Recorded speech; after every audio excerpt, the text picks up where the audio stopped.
Hello बच्चों, नमस्कार। क्या हाल चाल? तो कैसे हैं आप सब लोग? स्वागत है आपका एक नए और इंपॉर्टेंट चैप्टर में। जी हाँ, इससे पहले वाला चैप्टर भी बहुत इंपॉर्टेंट था, केमिकल बॉन्डिंग। और लगातार बैक टू बैक दो इंपॉर्टेंट चैप्टर आपके सामने इनऑर्गेनिक केमिस्ट्री के, जिसमें नाम आपको दिख ही रहा है, कोऑर्डिनेशन कंपाउंड्स हम शुरू करने वाले हैं। ठीक है, आज क्या करेंगे कोऑर्डिनेशन कंपाउंड्स में? सर आज क्या करेंगे? पूरा सिखा दोगे? अरे ना रे ना मुन्ना ना। आज हम इंट्रोडक्शन पढ़ेंगे और कुछ इंपॉर्टेंट टर्म्स पढ़ेंगे जो कि एनसीईआरटी वगैरह में दी हुई है। यानी कि आज हम ये जानेंगे कि सॉल्ट क्या होता है, सॉल्ट में कितने तरह के सॉल्ट्स होते हैं, कॉम्प्लेक्स सॉल्ट किसको कहते हैं, डबल सॉल्ट किसको कहते हैं, ये सारी चीजें पढ़ेंगे। और फिर कुछ ऐसा होता है ना कि टर्मिनोलॉजी डिफरेंट ही चलती है, कॉम्प्लेक्स कंपाउंड के अंदर कुछ डिफरेंट टर्मिनोलॉजी चलती है, तो नए नए नाम सीखेंगे कि कौन क्या होता है। ये सारी चीजें मतलब एक तरह से बेसिक बेसिक इंट्रोडक्शन पे ही पूरा आपका लेक्चर जाने वाला है। तो शुरू करें, इंट्रोडक्शन शुरू करते हैं, फिर उसके बाद कुछ इंपॉर्टेंट टर्म्स पे आ जाएंगे। सबसे पहले इंट्रोडक्शन की बात करते हैं। इंट्रोडक्शन में मुझे यह सिखाना है कि एडिशन कंपाउंड क्या होता है। एडिशन कंपाउंड क्या होता है? देखो,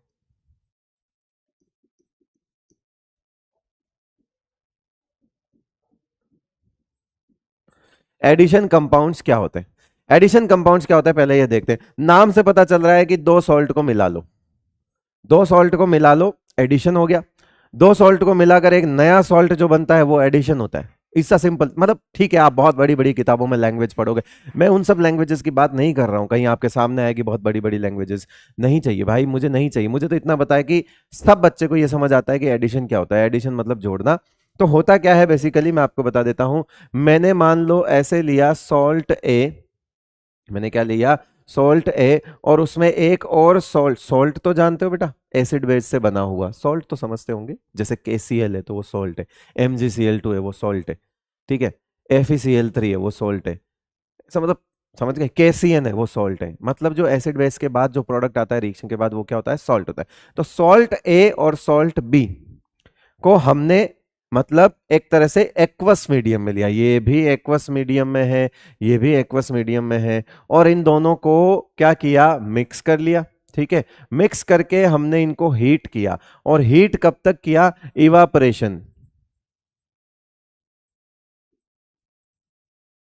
इवापरेशन मतलब समझते हो कि जब तक कि इनका पानी ना उड़ जाए। यानी कि यह आपने क्या किया, बेसिकली दो लिक्विड को मिक्स कर लिया, लिक्विड सॉल्ट को, दो सॉल्युबल सॉल्ट को मिक्स कर लिया, है ना। और मिक्स किसमें किया? मतलब स्टोइक्योमेट्री सेम होनी चाहिए। जो रेशियो होता है मिक्सिंग का वो आप जानते हो, स्टोइक्योमेट्री क्या होती है।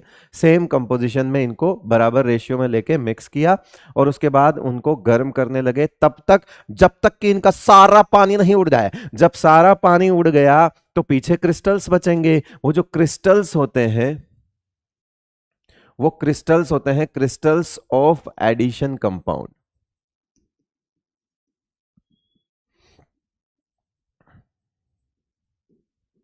Crystals of addition compounds. तो आपको एक चीज समझ आई कि इवापोरेशन करना है हमको, उबालते रहना है, पानी उड़ जाए, पीछे कुछ सॉलिड सब्सटेंस बचेगा, वो एडिशन कंपाउंड होगा। अब एडिशन कंपाउंड जो है वो दो तरह के मान लेते हैं हम। एडिशन कंपाउंड्स जो होते हैं वो दो तरह के टाइप्स होते हैं। टाइप्स ऑफ एडिशन कंपाउंड में हम क्या क्या पढ़ने वाले हैं? एडिशन कंपाउंड के दो टाइप होते हैं। एडिशन कंपाउंड के, जो हमारा एडिशन कंपाउंड्स होता है वो दो तरह के होते हैं। पहला, एक को बोलते हैं हम डबल सॉल्ट, और एक को बोलते हैं हम कॉम्प्लेक्स सॉल्ट, जिसको ही हम बोलते हैं कोऑर्डिनेशन कंपाउंड।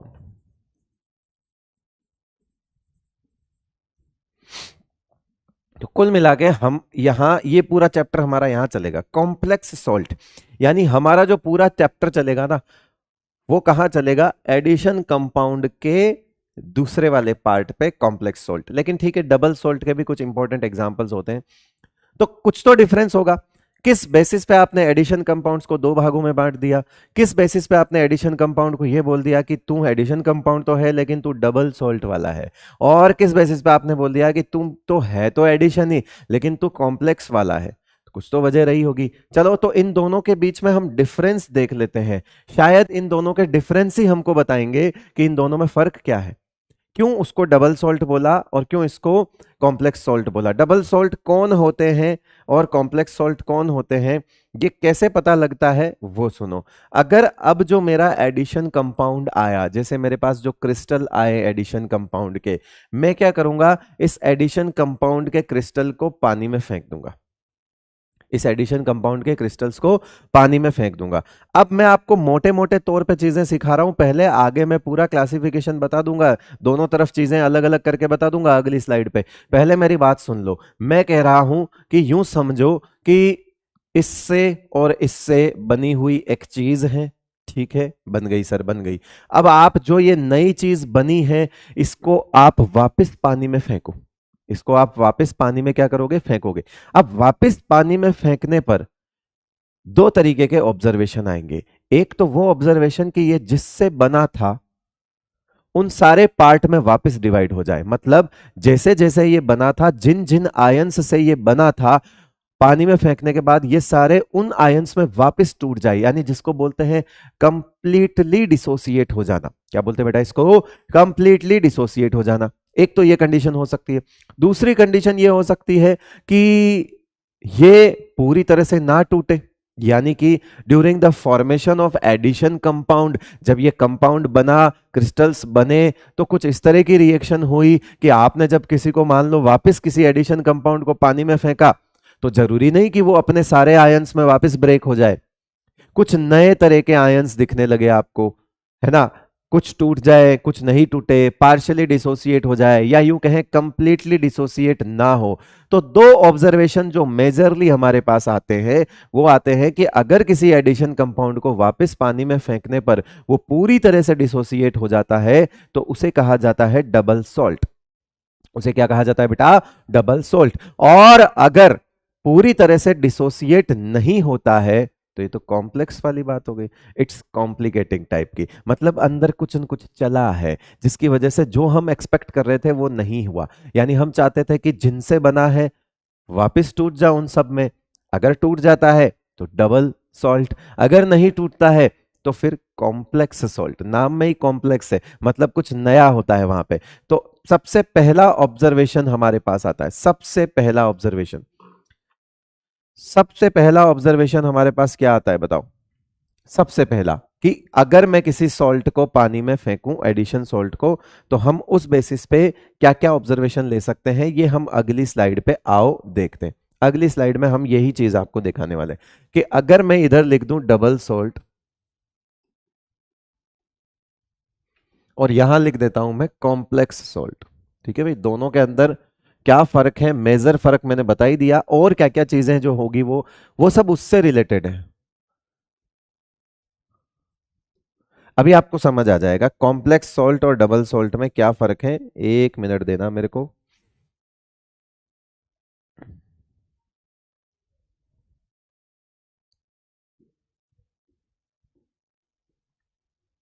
पहला, इसके लिए क्या बताया था कि जब आप किसी एडिशन कंपाउंड को पानी में फेंकोगे, अगर वो डबल सॉल्ट हुआ तो वो कंप्लीटली डिसोसिएट हो जाएगा।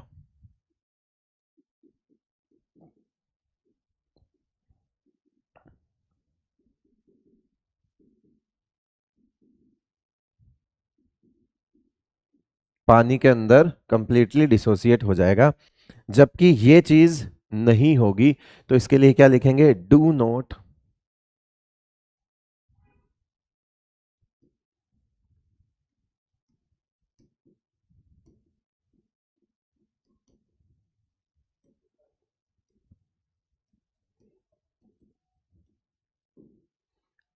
ये पानी में पूरी तरह से टूट जाएगा, डिसोसिएट इनटू आयंस, है ना। मतलब पहली चीज कि डिसोसिएट भी होगा तो किस में होगा, अपने अपने आयंस में टूट जाएगा, ठीक है भाई, अपने अपने आयंस में टूट जाएगा। तो इसका मतलब है कि डबल सॉल्ट की अपनी जो आइडेंटिटी है वो खत्म हो गई। तो अगला पॉइंट क्या आएगा, double salt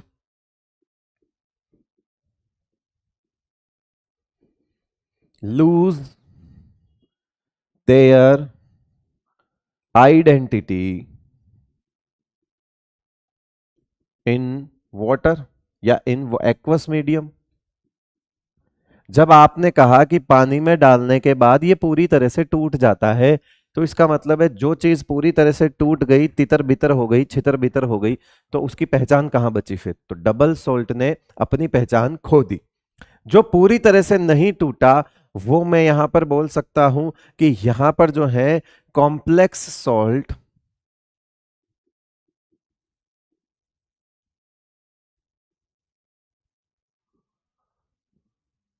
retain their identity.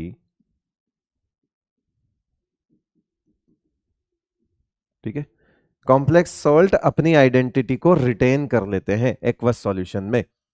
अभी तक की कहानी समझ आई? देखो, कनेक्ट करके चलो, पूरी तरह से टूट गया मतलब पहचान खत्म। अब बात आती है कि जो चीज मान लो 5 तरह के आयंस से बनी है। मेरी बात को समझना बेटा, मेरी बात को समझना।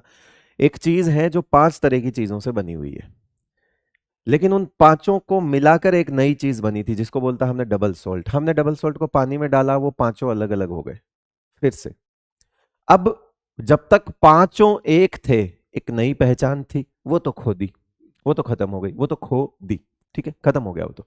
अब मैं उन 5 अलग अलग लोगों से पूछूं कि तुम बताओ तुम्हारी पहचान, तो वो तो चिल्ला चिल्ला के बताएंगे, क्योंकि जब अलग हो गए, सब अलग हो गए, तो सब लोग अपना अलग अलग नाम अब बता सकते हैं। लेट सपोज अगर वो नहीं टूटते, अगर वो डिसोसिएट नहीं होते, तो वो पांचों अपनी इंडिविजुअल आइडेंटिटी नहीं बता सकते। माना कि कोई डबल सॉल्ट है जो 5 आयन से बना है, 5 आयन्स मिलके बना है, 5 डिफरेंट टाइप के आयन्स मिलकर डबल सॉल्ट बना है, मान लिया, चलो ठीक है। तो अगर वो नहीं टूटते, तो क्या तुम उन पांचों आयंस से ये जाके पूछ सकते कि तेरी इंडिविजुअल पहचान बता? वापस समझ लेना, डबल सॉल्ट की पहचान एक यूनिट की पहचान है, और वो जिन आयंस से बना हुआ है उनकी आइडेंटिटी एक इंडिविजुअल आइडेंटिटी है। तो 2 तरह की चीजें होती है, आप समझिए बात को। एक कोचिंग है, एक कोचिंग की अलग पहचान है, और उस कोचिंग में काम करने वाले टीचर्स की अलग पहचान है। वो टीचर्स मिलके एक कोचिंग को रिप्रेजेंट कर रहे हैं, वो एक यूनिट है। लेकिन अगर उस टीचर्स की इंडिविजुअल, उन टीचर की इंडिविजुअल आइडेंटिटी पे भी ध्यान दें, तो किसी की इंडिविजुअल आइडेंटिटी ज्यादा है, किसी की कम है, किसी की है, किसी की नहीं है, लेकिन कोचिंग की है। कोचिंग एक अलग चीज थी। कोचिंग का मतलब है सारे टीचर से मिलाकर बनी हुई संस्था। वो था डबल सॉल्ट, वो टूट गया, वो पूरी तरह से टूट गया। अब वो पूरी तरह से टूट गया तो उस कोचिंग ने अपनी पहचान खो दी। मान लीजिए, यूं समझिए कि कोचिंग बंद हो गई, तो क्या टीचर अपनी पहचान थोड़ी खो देगा? वो किसी और जगह जाके पढ़ा देगा, टीचर की पहचान तो रहेगी। सेम वही चीज मैं समझा रहा हूं कि कंप्लीटली डिसोसिएट इनटू वाटर मतलब डबल सॉल्ट अपनी पहचान खो चुका है। लेकिन ये मत भूलो कि अगर ये डिसोसिएट पूरी तरह से हुआ है, तो ये अपने आयंस में हुआ है, और जिन आयंस से ये बना था उन आयंस में हुआ है। यानी उन आयंस की पहचान तो अभी भी है। वो तो देंगे ही फिर अपनी, जब टूट ही गए तो वो सब तो अलग अलग बोलेंगे ही कि हाँ भाई, हाँ मेरे, मैं पोटेशियम हूं, मैं सोडियम हूं, मैं मैग्नीशियम हूं, मैं क्लोराइड हूं, मैं साइनाइड हूं, वो तो सब बोलेंगे ही फिर। अगर नहीं टूटते तो वो बोल नहीं पाते, क्यों? क्योंकि वो पूरे जुड़े हुए होते हैं और एक नया सॉल्ट बना रहे होते हैं जो कि उस तरफ होता है, जैसा कि इस तरफ होगा, अभी हम समझेंगे। तो पहले एक अगला पॉइंट हम लिख देते हैं कि individual ions do not lose their own identity. अब समझना, ions do not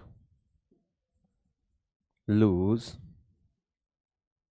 their individual, या ऐसे लिख दो इसको, इंडिविजुअल आयंस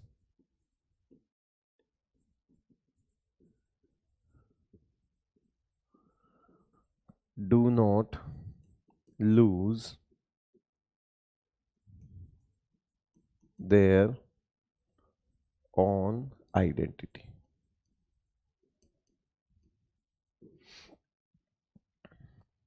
आयंस को जाके पूछोगे तो वो बोलेंगे हाँ मैं 5, हम 5 तरह के आयंस हैं, हम 5 तरह के आयंस हैं, तो हम तो हमारी पहचान बताएंगे, अलग अलग बताएंगे। अब वो उस यूनिट को रिप्रेजेंट नहीं करेंगे जिसको मिलकर मतलब मिलकर जिसको बनाया था उन्होंने, क्योंकि वो तो टूट गया, तो वो अब अलग अलग हो गए।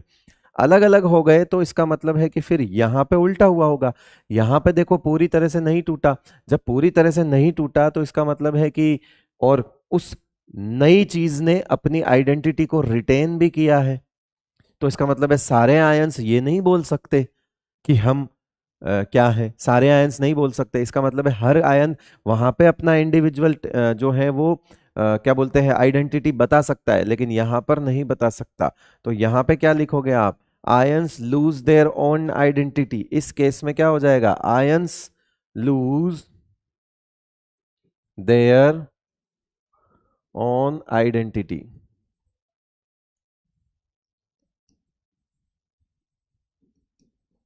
बात को समझे, नहीं समझे?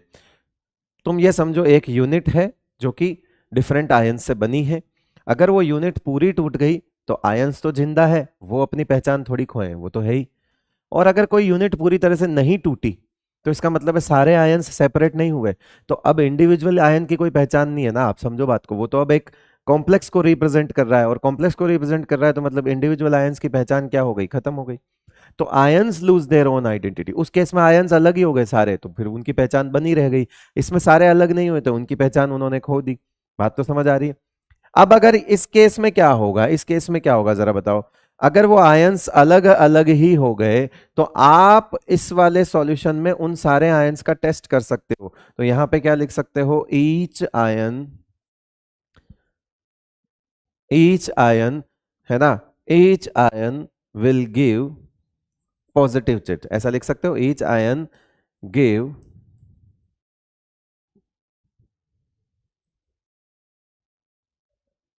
Positive test, it's positive test.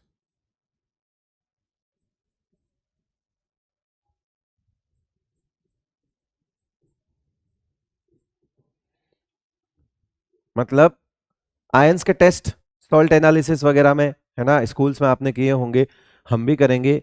इस आपके प्रैक्टिकल केमिस्ट्री का पार्ट जुड़ चुका है तो हम भी करेंगे।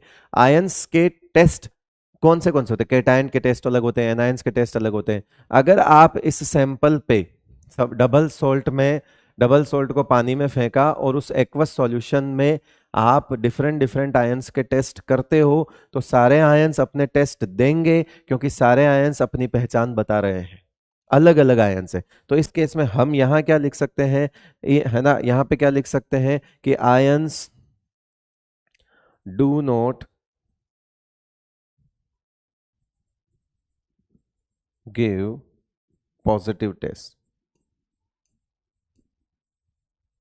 यहां पे आयंस का पॉजिटिव टेस्ट नहीं आएगा। जो सेपरेट हो गया मे भी उसका आ जाए, सारों का नहीं आएगा। ऑल आयंस डू नॉट, यहां पे लिख सकते हैं कि all ions do not give positive test, और यहां पे सब में आएगा कि सारे आयंस गिव पॉजिटिव टेस्ट। सारे जितने तरह के हैं सब दे देंगे, हर एक आयन अपना अलग अलग टेस्ट देगा ही देगा।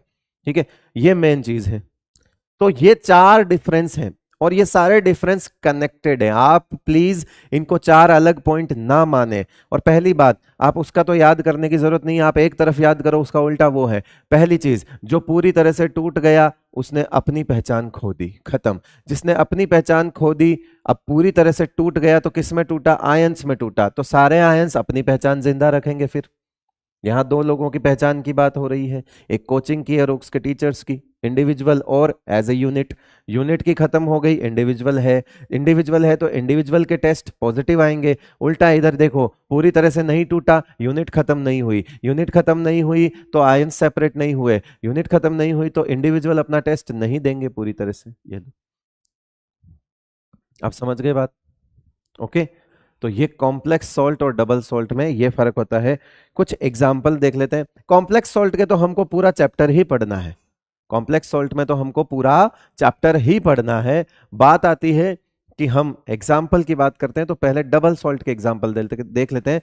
जो एनसीईआरटी में दिए हुए हैं वो कर लेते हैं, होने को और भी होते हैं। करे भाई, आओ तो फिर देख लेते हैं इनके एग्जाम्पल्स। चलिए, तो अगली स्लाइड पे हमने क्या किया है, हमने वापस से यही डबल सॉल्ट, ये वाला हमारा कंटिन्यू ही है। हम क्या करेंगे, हम इनके एग्जाम्पल देखेंगे। क्या बात कर रहे हो सर? हमने कहा जी हाँ, हम सही बात कर रहे हैं। आप बोलोगे सर इनके एग्जाम्पल, अरे तो पूरा चैप्टर पढ़ना है राजा, ये तो पूरा एक चैप्टर ही पढ़ना है, तो अभी तो रुक जा। अभी हम क्या करने वाले हैं, अभी हम सबसे पहले लिखने वाले हैं क्या, सबसे पहले एक होता है कार्नेलाइट, एक क्या होता है बेटा, कार्नेलाइट।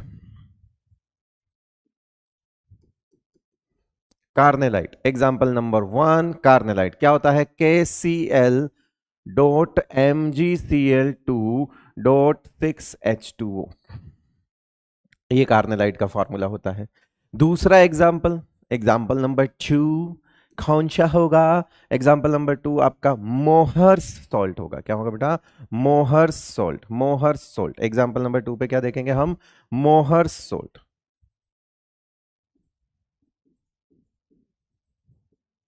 मोहर सॉल्ट में क्या है, मोहर सॉल्ट का फॉर्मूला क्या होता है वो देखो। ये देखो, ये तो है पोटेशियम का क्लोराइड और मैग्नीशियम का क्लोराइड मिक्स, ठीक है, ये डबल सॉल्ट हो गया। मोहर सॉल्ट क्या होता है, आयरन का सल्फेट और अमोनियम सल्फेट का मिक्सचर। तो आयरन का सल्फेट कैसे लिखोगे, FeSO4, अमोनियम सल्फेट कैसे लिखोगे, NH4 2SO4, और साथ में वही 6H2O वापस लगा लो, ये मोहर सॉल्ट हो गया। डायरेक्ट फॉर्मूले पूछे जा सकते हैं इनके, ये बहुत बहुत बहुत इंपॉर्टेंट है, ठीक है बेटा, इनके डायरेक्ट फॉर्मूलाज पूछे जा सकते हैं। क्लियर है भाई, सबको क्लियर है?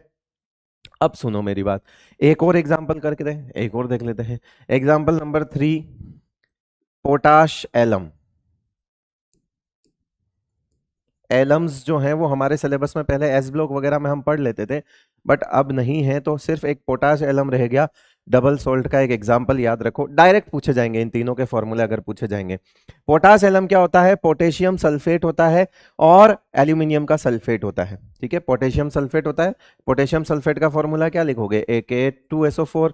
एल्यूमिनियम सल्फेट का क्या फॉर्मूला लिखोगे, ऐसे ही लिखोगे, एल्यूमिनियम +3 में होता है और SO4 2- में होता है। इसका इधर लगाओगे, इसका इधर लगाओगे, तो बताओ क्या लिखोगे, Al2, ऐसा ही लिखोगे, Al2, Al2SO4 3, ये इसका फॉर्मूला हो गया। क्लियर है बेटा, इसका फॉर्मूला समझ आ गया ना कैसे लिखा है, ये +3 और इधर वाला Al2SO4 3, और साथ में लिख सकते हो आप 24H2O, 24H2O। अगर आप इसको सिंपलेस्ट फॉर्म में लिखना चाहते हो तो भी लिख सकते हो, वो दोनों एक ही चीज हैं, दोनों एक ही चीज हैं। कई जगह पे ये फॉर्मूला होगा और कई जगह पे इसका सिंपल फॉर्मूला लिखा होगा। वो सिंपल फॉर्मूला होगा KAl, पोटेशियम एल्यूमिनियम और SO4 2, ठीक है, पोटेशियम SO4 2, और यहां पे आ जाएगा 12H2O, ये लो, ठीक है बेटा, 12H2O। अगर आपको उससे सिंपलेस्ट फॉर्म, दोनों फॉर्मूले गलत नहीं है, दोनों फॉर्मूले सही है, ठीक है, दोनों फॉर्मूले जो हैं वो सही है, ठीक है बेटा।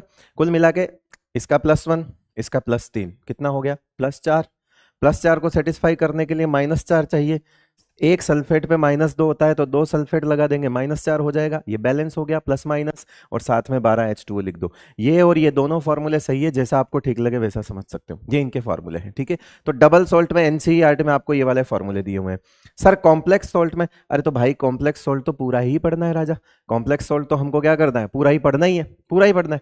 तो चलो इसका सबसे छोटा मोटा एग्जाम्पल समझा लेते हैं हम कि क्या होता है। तो के एक एग्जाम्पल ले लेते हैं, ऐसा नहीं कि हमको यही एक एग्जाम्पल है, केवल एक एग्जाम्पल बता रहा हूं, K4FeCN6, K4FeCN6, ये वाला एग्जाम्पल ले लिया, ठीक है, K4FeCN6।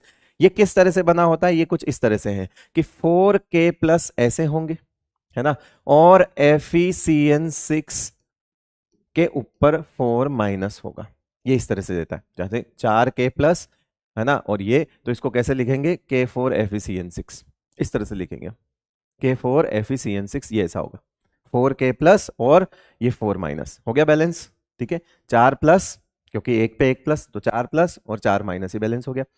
ये जो होता है ये आपका कॉम्प्लेक्स होता है, ठीक है, ये इसको क्या बोलते हैं, इसको बोलते हैं काउंटर आयंस, क्या बोलते हैं इसको, काउंटर आयंस, काउंटर आयंस होते हैं। और ये जो आपका होता है ये क्या होता है, ये आपका कॉम्प्लेक्स आयन होता है।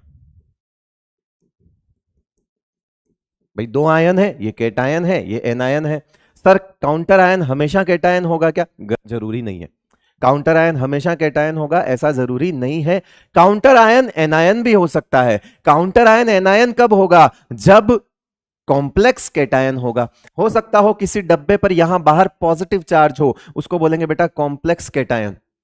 तो हमारे पास कॉम्प्लेक्स आयन तीन तरह के होते हैं। कॉम्प्लेक्स एनायन जो कि आपको अभी दिख रहा है, कॉम्प्लेक्स कैटायन यानी कि डब्बे के ऊपर पॉजिटिव चार्ज, और न्यूट्रल कॉम्प्लेक्स।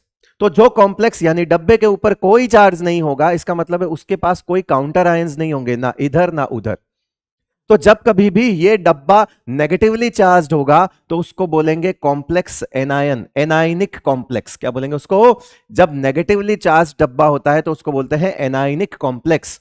और आपको पहले से पता है ये चीज, नहीं पता तो सुन लो। दुनिया में केमिस्ट्री में जब कभी भी नाम या फॉर्मूला लिखा जाता है तो कैटायन को पहले लिखा जाता है।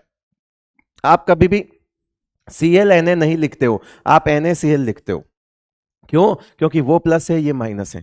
उसी तरह से सिंपल सा रूल यहां पर भी है कि अगर अगर आपका कॉम्प्लेक्स जो है, कंपाउंड जो है, कॉम्प्लेक्स कंपाउंड ऐसा है जिसमें कॉम्प्लेक्स जो है वो एनायनिक है, तो वो डब्बा बाद में बना हुआ है और पहले केटायंस को लिखा हुआ है।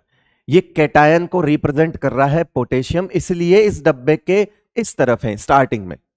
अगर सोचो काउंटर आयंस एनायन होते तो फिर डब्बा पॉजिटिव होता, यानी कि वो केटायनिक कॉम्प्लेक्स होता। उस केस में काउंटर आयंस डब्बे के बाद लिखे जाते। बहुत सारी जगह पे आप ऐसे देखोगे, बाहर आपको Cl2 नजर आएगा, और बहुत सारी जगह पे आप ऐसा देखो। तो इसका मतलब क्या है? ये एनायंस हैं, ये चले गए तो इस डब्बे पर पॉजिटिव चार्ज होगा, वो केटायनिक कॉम्प्लेक्स होता है। अभी जो आपके सामने लिखा हुआ है वो एनायनिक कॉम्प्लेक्स है। तो कॉम्प्लेक्स कुल मिला के यहां पर दो तरह के आयंस मिलेंगे आपको, एक सिंपल आयंस जिसको हम काउंटर आयंस बोलते हैं, और एक ये अंदर वाला पूरा आयन हो गया। ये पूरा डब्बा एक आयन को रिप्रेजेंट कर रहा है। तो हमने यही तो पढ़ा था कॉम्प्लेक्स के अंदर बेटा। हमने कॉम्प्लेक्स के अंदर पढ़ा क्या था कि जब पानी में फेंका तो पूरी तरह से डिसोसिएट नहीं हुआ। कुल मिला के आप खुद सोचो, इसके अंदर पोटेशियम आयंस भी हैं, इसके अंदर आयरन मतलब फेरस आयन भी हैं, Fe+2 भी है, और Cn- भी है, साइनाइड आयंस भी हैं। लेकिन हुआ क्या कि जब इसको पानी में फेंका गया तो ये पूरी तरह से डिसोसिएट नहीं हुआ, सिर्फ ये चार पोटेशियम अलग हो गए और ये कंप्लीट एनायन की फॉर्म में अलग घूम रहा है। तो ये तो कुछ नया हो गया। जबकि आपने जब जोड़ा था, बनाया था, तो बनाने के टाइम पर तो आयरन जो है +2 में अलग आयन था और साइनाइड माइनस एक अलग आयन था। लेकिन इन्होंने अंदर क्या किया? अंदर इन्होंने एक बॉन्ड बना लिया जिसको बोलते हैं कोऑर्डिनेट बॉन्ड। क्या बोलते हैं बेटा? जिसको कोऑर्डिनेट बॉन्ड। उस कोऑर्डिनेट बॉन्ड की वजह से, उस कोऑर्डिनेट बॉन्ड की वजह से आपका क्या हो गया? एक नया एनायन या नया केटायन, कुछ भी हो सकता है, एक नया आयन डेवलप हो गया जिसको बोलते हैं कॉम्प्लेक्स आयन। इसी कॉम्प्लेक्स आयन के बनने की वजह से ये पूरी तरह से डिसोसिएट नहीं हुआ, क्योंकि ये तो अलग हो गया लेकिन ये डब्बा अंदर से नहीं टूटा। ये आयरन और साइनाइड जो है वो नॉर्मल वाटर पे, रूम टेम्परेचर पे अलग नहीं हुए। इसीलिए इन्होंने अपनी इंडिविजुअल आइडेंटिटी खो दी। आज तुम इसमें आयरन+2 का टेस्ट करोगे तो ये कॉम्प्लेक्स नहीं देगा। आज तुम इसमें साइनाइड का टेस्ट करोगे तो ये कॉम्प्लेक्स हो सकता है नहीं दे। हाँ, तुम पोटेशियम का करोगे, दे देगा। लेकिन फिर इसका पूरा कोई एक नया एनायन बन गया तो कुछ अलग टेस्ट आएगा, अलग टेस्ट, जो कि टेस्ट अलग होते हैं कॉम्प्लेक्स आयंस के, कुछ अलग आएगा। समझे मेरी बात को?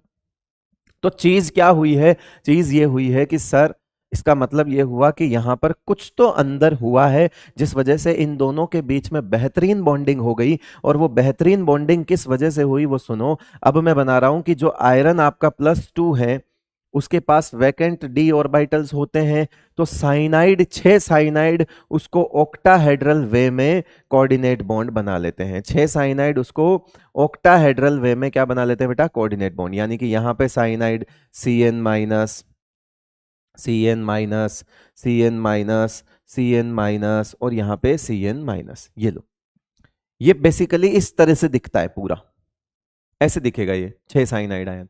और साथ में आपको यहां पर साथ में क्या होगा? 4K+ होगा। ये लो, इस तरह से नजर आएगा ये। ठीक है भाई, समझ गए बात को? समझ गए? क्लियर है? चलो, अब इस ये क्या बन गए, ये सिग्मा कोऑर्डिनेट बॉन्ड बन गए।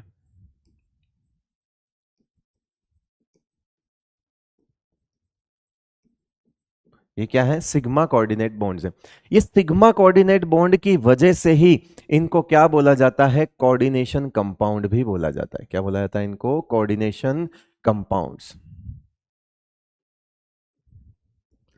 ये कोऑर्डिनेशन कंपाउंड्स किस वजह से बोला जाता है, क्योंकि इन कंपाउंड्स में क्या बनते हैं, सिग्मा कोऑर्डिनेट बॉन्ड्स बनते हैं। इन कंपाउंड्स में क्या बन जाते हैं बेटा, सिग्मा कोऑर्डिनेट बॉन्ड्स बन जाते हैं। अब मुझे बताओ, सिग्मा कोऑर्डिनेट बॉन्ड बनने के लिए शर्त क्या है, इस एक्सेप्टर के पास खाली डब्बे होने चाहिए। ये कुल मिला के आपके पास यहां पर इतना समझ आ गया कि ये जो साइनाइड आयन है ये डोनर स्पीसीज हो गई, और ये जो Fe+2 है ये आपका एक्सेप्टर हो गया। ठीक है, और acceptor required vacant orbital.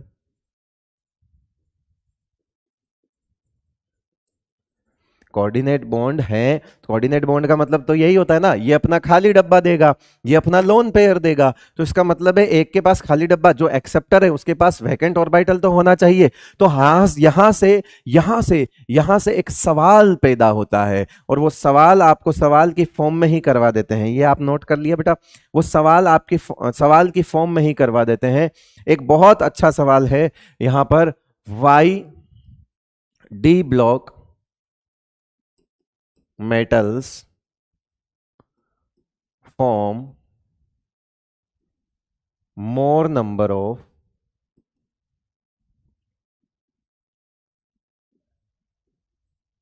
complexes। ये क्यों ज्यादातर बनाते हैं, मैक्सिमम हम देखेंगे दो तरह से। तो इनके दो रीजंस हैं। चलो पहला रीजंस में पहला रीजन हम सबको पता है, अवेलेबिलिटी ऑफ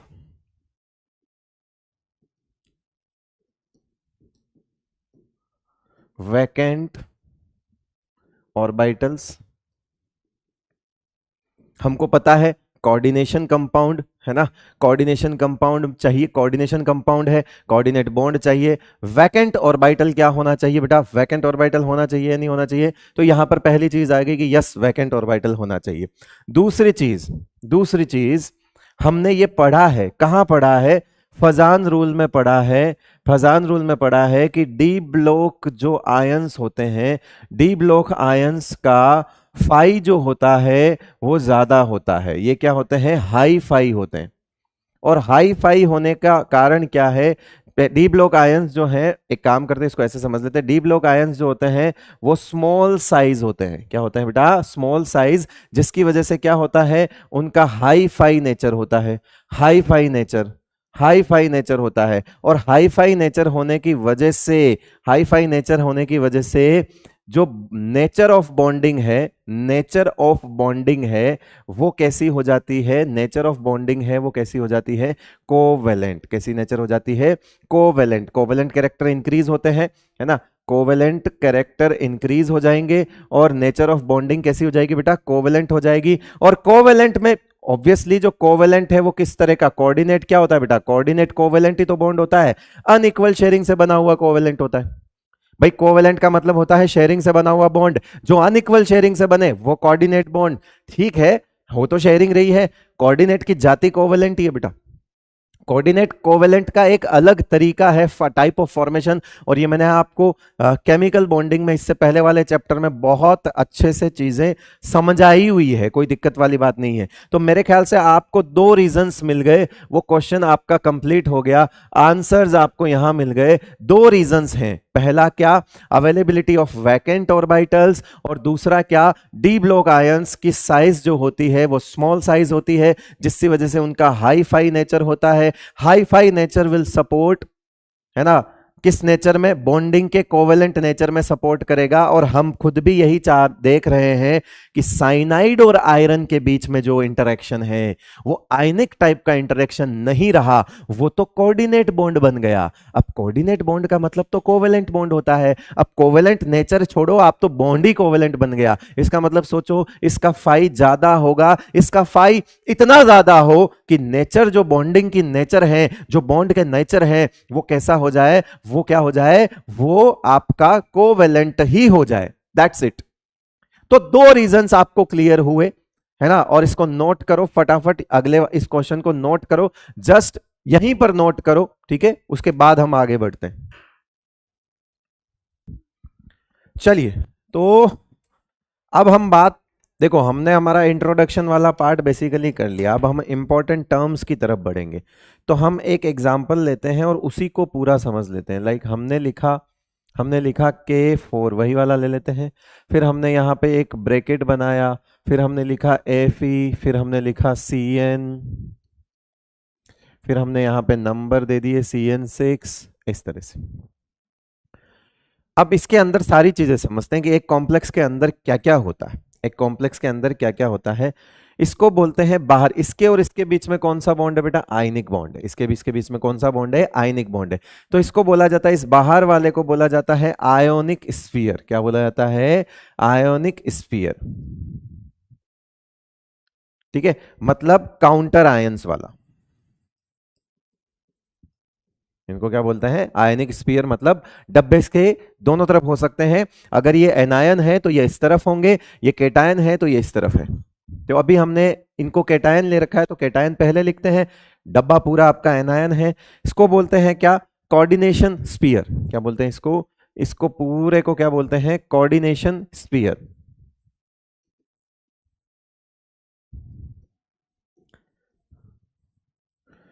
कोऑर्डिनेशन एंटिटी।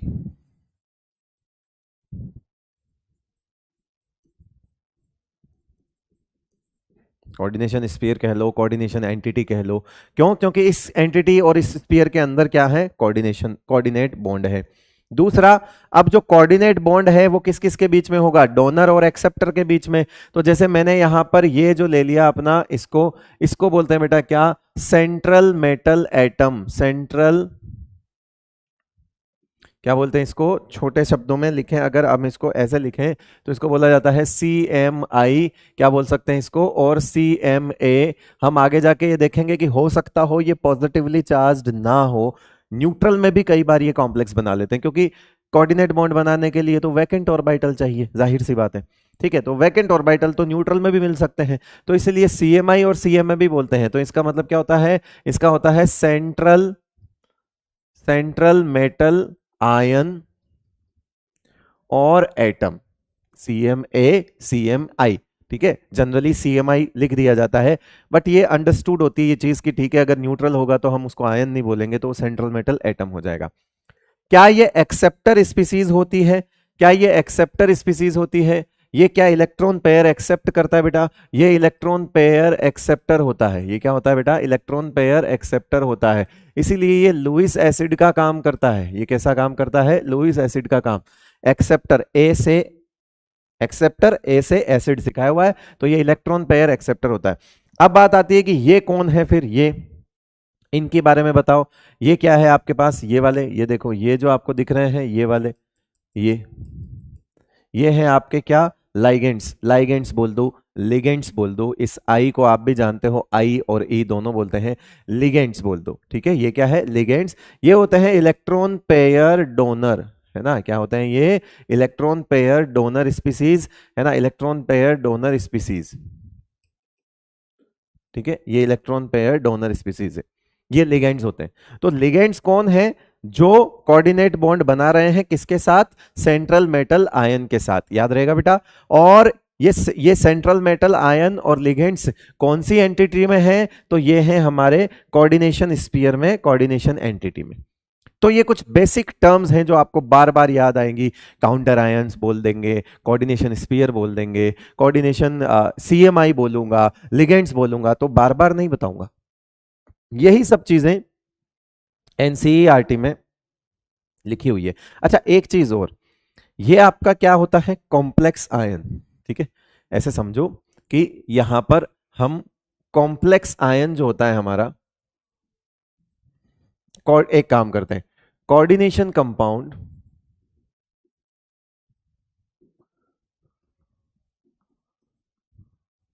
में क्या होता है, कॉम्प्लेक्स। ठीक है, और वो कॉम्प्लेक्स यानी कि डब्बा। कॉम्प्लेक्स यानी कि क्या होता है बेटा? डब्बा। कॉम्प्लेक्स यानी का क्या मतलब होता है? डब्बा। कॉम्प्लेक्स को क्या बोलते हैं? डब्बा। ये डब्बा कितने तरह का होता है? कॉम्प्लेक्स का मतलब क्या हो गया? ये डब्बा। ये डब्बे के टाइप कितने तरह के होते हैं? पहला टाइप, दूसरा टाइप, तीसरा टाइप। सर ये एक्स्ट्रा ज्ञान दे रहे हो क्या? यस। एक इतना बेसिक चीज पढ़ा रहा हूं, इतनी बेसिक चीज पढ़ा रहा हूं कि इट्स सिंपल, कि हाँ आपको चीजें थोड़ी थोड़ी तो समझ आए, थोड़ा थोड़ा देखना है आपको। तो कोऑर्डिनेशन जो है वो आप समझो बात को। कोऑर्डिनेशन में आपके पास कॉम्प्लेक्स होता है, ठीक है, कॉम्प्लेक्स होता है और दो चीजों से मिलता है। किससे?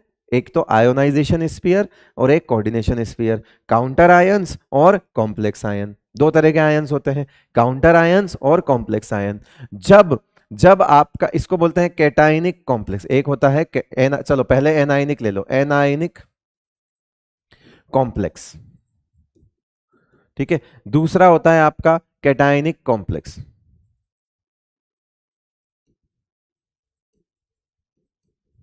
और एक होता है न्यूट्रल कॉम्प्लेक्स।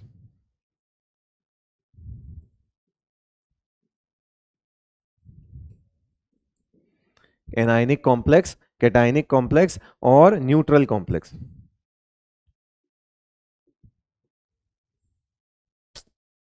क्या चाहिए इसको?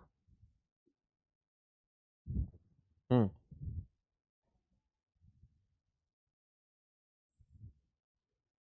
रुक जाओ, कुछ हो गया इसके।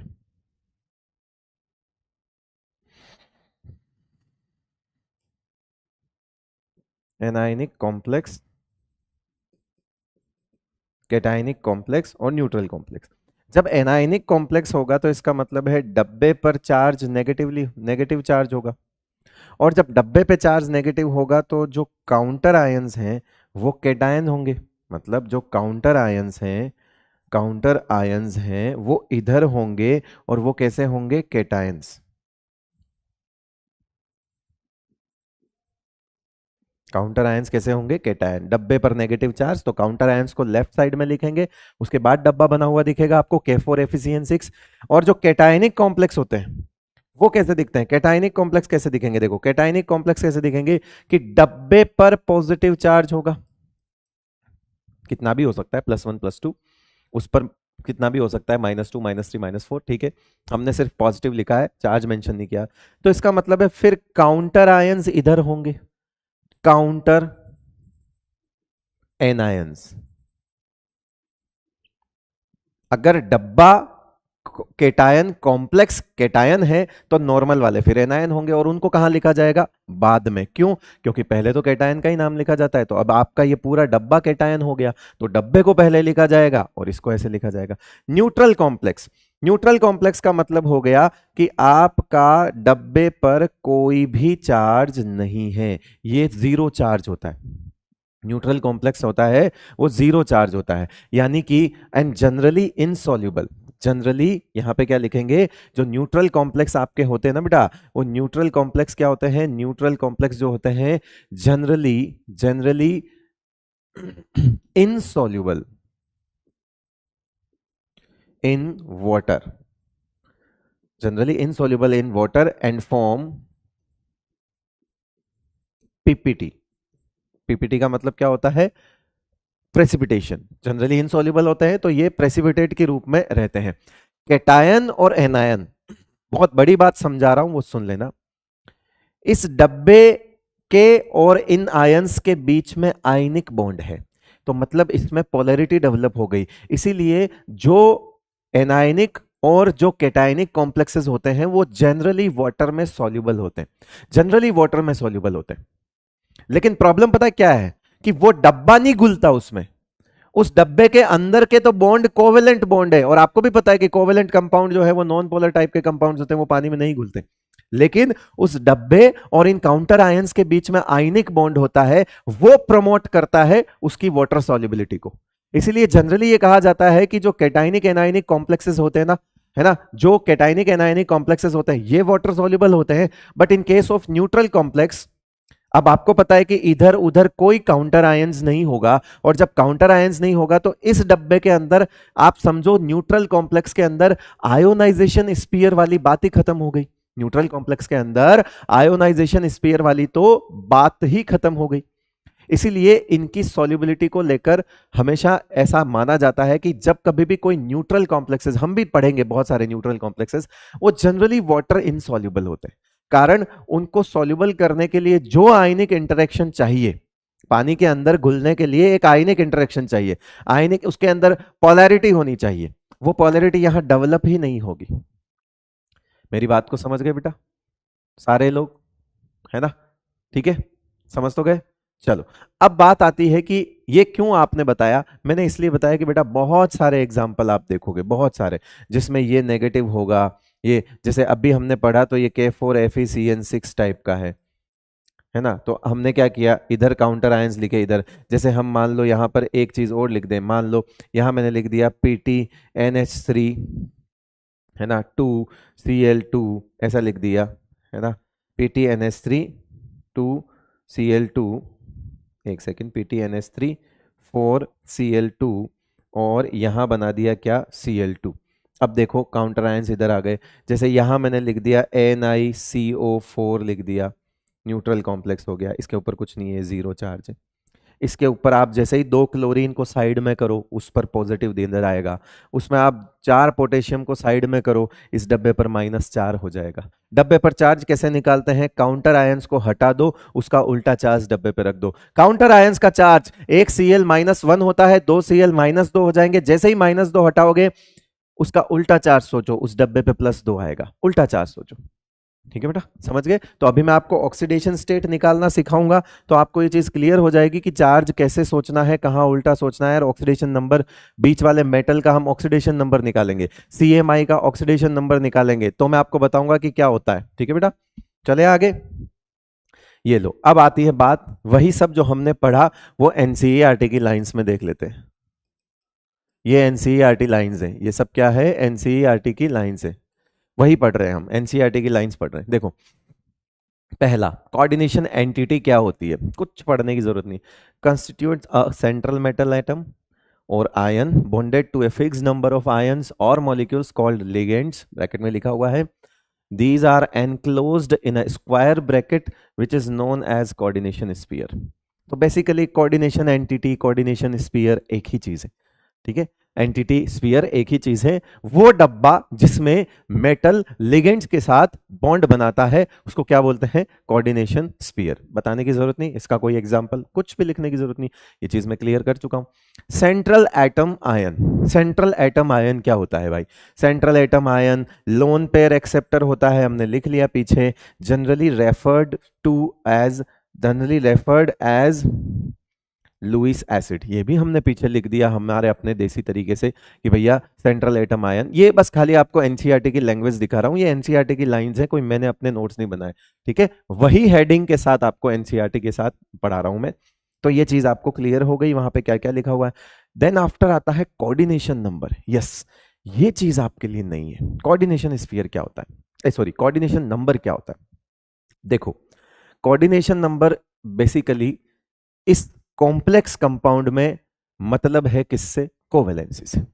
कैसे समझ लो कि कॉम्प्लेक्स कंपाउंड के अंदर वो जो डब्बा है ना, वो जो डब्बा है, उस डब्बे में मेटल ने कितने कोऑर्डिनेट बॉन्ड बना रखे हैं, बस वो कोऑर्डिनेशन नंबर है और कुछ नहीं है। तो आप देखो यहां पर दो तरह की डेफिनेशंस है। Number of ligands donor atom, मतलब लिगेंड के डोनर एटम। अब हो सकता हो एक लिगेंड दो जगह से बॉन्ड बनाता हो, तो उसके पास दो डोनर एटम हो जाएंगे। तो मैं कह रहा हूं तुम एटम्स के चक्कर में मत पड़ो, क्योंकि अभी स्टार्टिंग में तुमको यह नहीं पता ना कि कौन सा लिगेंड दो जगह से एक साथ बॉन्ड बना सकता है, उसको बोलते हैं बाइडेंटेड लिगेंड। और जो लिगेंड एक बार में एक ही बॉन्ड बना सकता है, एक लिगेंड एक ही डोनेट कर पाए, तो वो एक ही बॉन्ड बनाएगा, वो होते हैं मोनोडेंटेड लिगेंड। कौन से होते हैं बेटा? वो मोनोडेंटेड लिगेंड। तो अभी आप पढ़ने के तौर पे पढ़ लो, बाकी मैं तो सीधा सीधा ये बोलूंगा कि जो भी सिग्मा बॉन्ड हमको मिले हुए हैं, जो भी हमको सिग्मा बॉन्ड मिला हुआ है, sigma bonds, number of sigma bonds, आप वो काउंट कर लो। कौन से sigma bond? Sigma coordinate bond. जितने सिग्मा कोऑर्डिनेट बॉन्ड उतना कोऑर्डिनेशन नंबर। कोऑर्डिनेशन नंबर किसका होता है? एक कॉम्प्लेक्स में कोऑर्डिनेशन नंबर होता है। क्या ये हमेशा सेम होता है? नहीं, ये डिफरेंट हो सकता है। जैसे हमने जो एग्जांपल अभी तक देखे हैं, इसमें आयरन का कोऑर्डिनेशन नंबर 6 है, क्योंकि ये मैं आपको अभी बता रहा हूं कि एक साइनाइड एक ही बॉन्ड बनाता है। Cyanide is a monodentate ligand. Monodentate ligand वो होता है जो एक सिग्मा बॉन्ड बनाने की औकात रखता हो, सिर्फ एक ही बॉन्ड बना पाए, दैट इज वो उनको उन लिगेंड्स को क्या बोलते हैं? मोनोडेंटेड लिगेंड्स बोलते हैं। क्लियर है? अब इसमें भी देखो, प्लैटिनम का कोऑर्डिनेशन नंबर कैसे निकालोगे? तो प्लैटिनम के पास 4 तो अमोनिया वाले लिगेंड है और 2 क्लोरीन वाले लिगेंड्स भी हैं।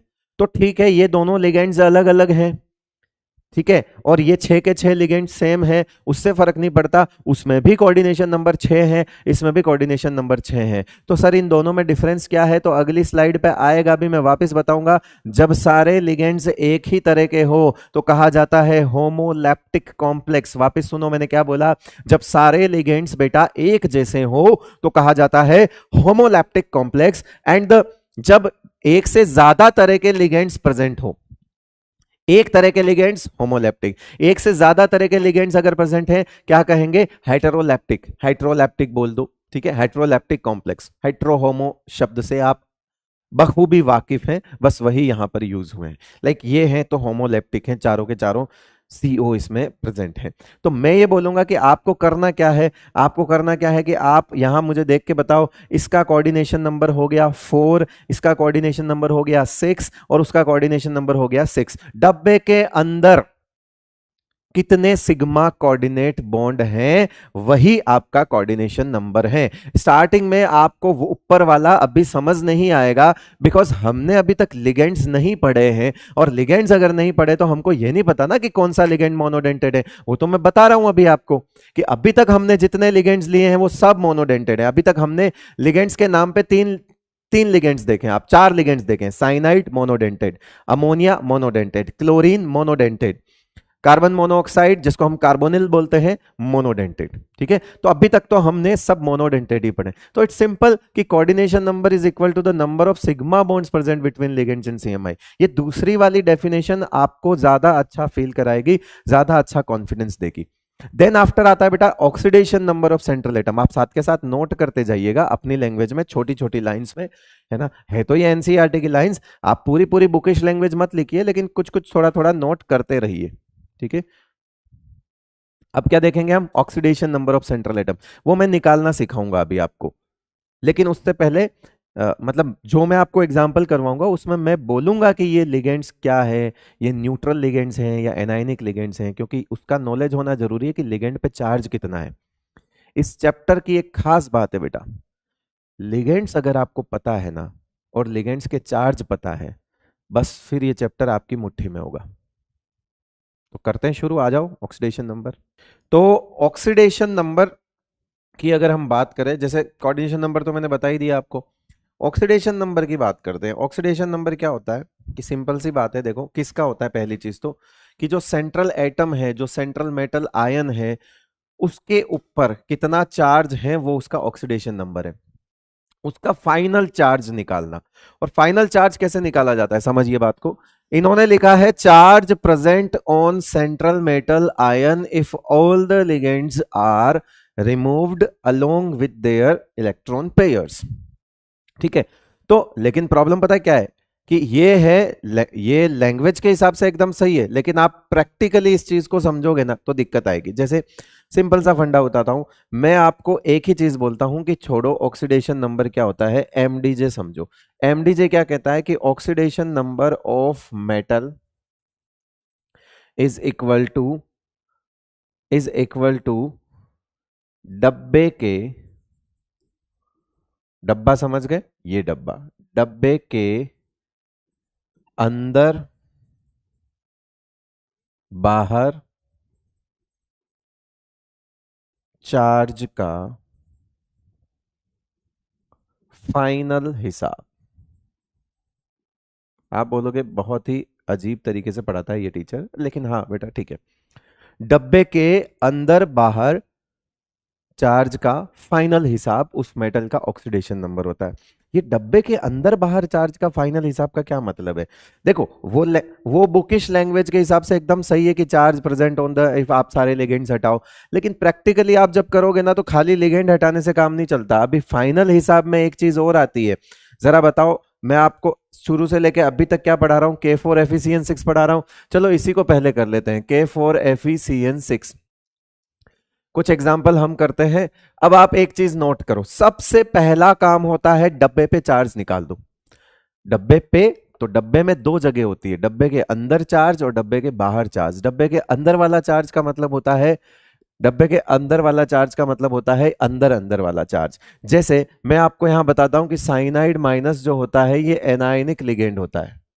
क्या होता है ये पता होना चाहिए, ये धीरे धीरे ये चीज पता होनी चाहिए, और ये पता होगी तभी आप ऑक्सीडेशन नंबर निकाल पाओगे। तो अभी आपको पता नहीं है तो मैं लिख लिख के दे रहा हूं हिंट आपको, है ना।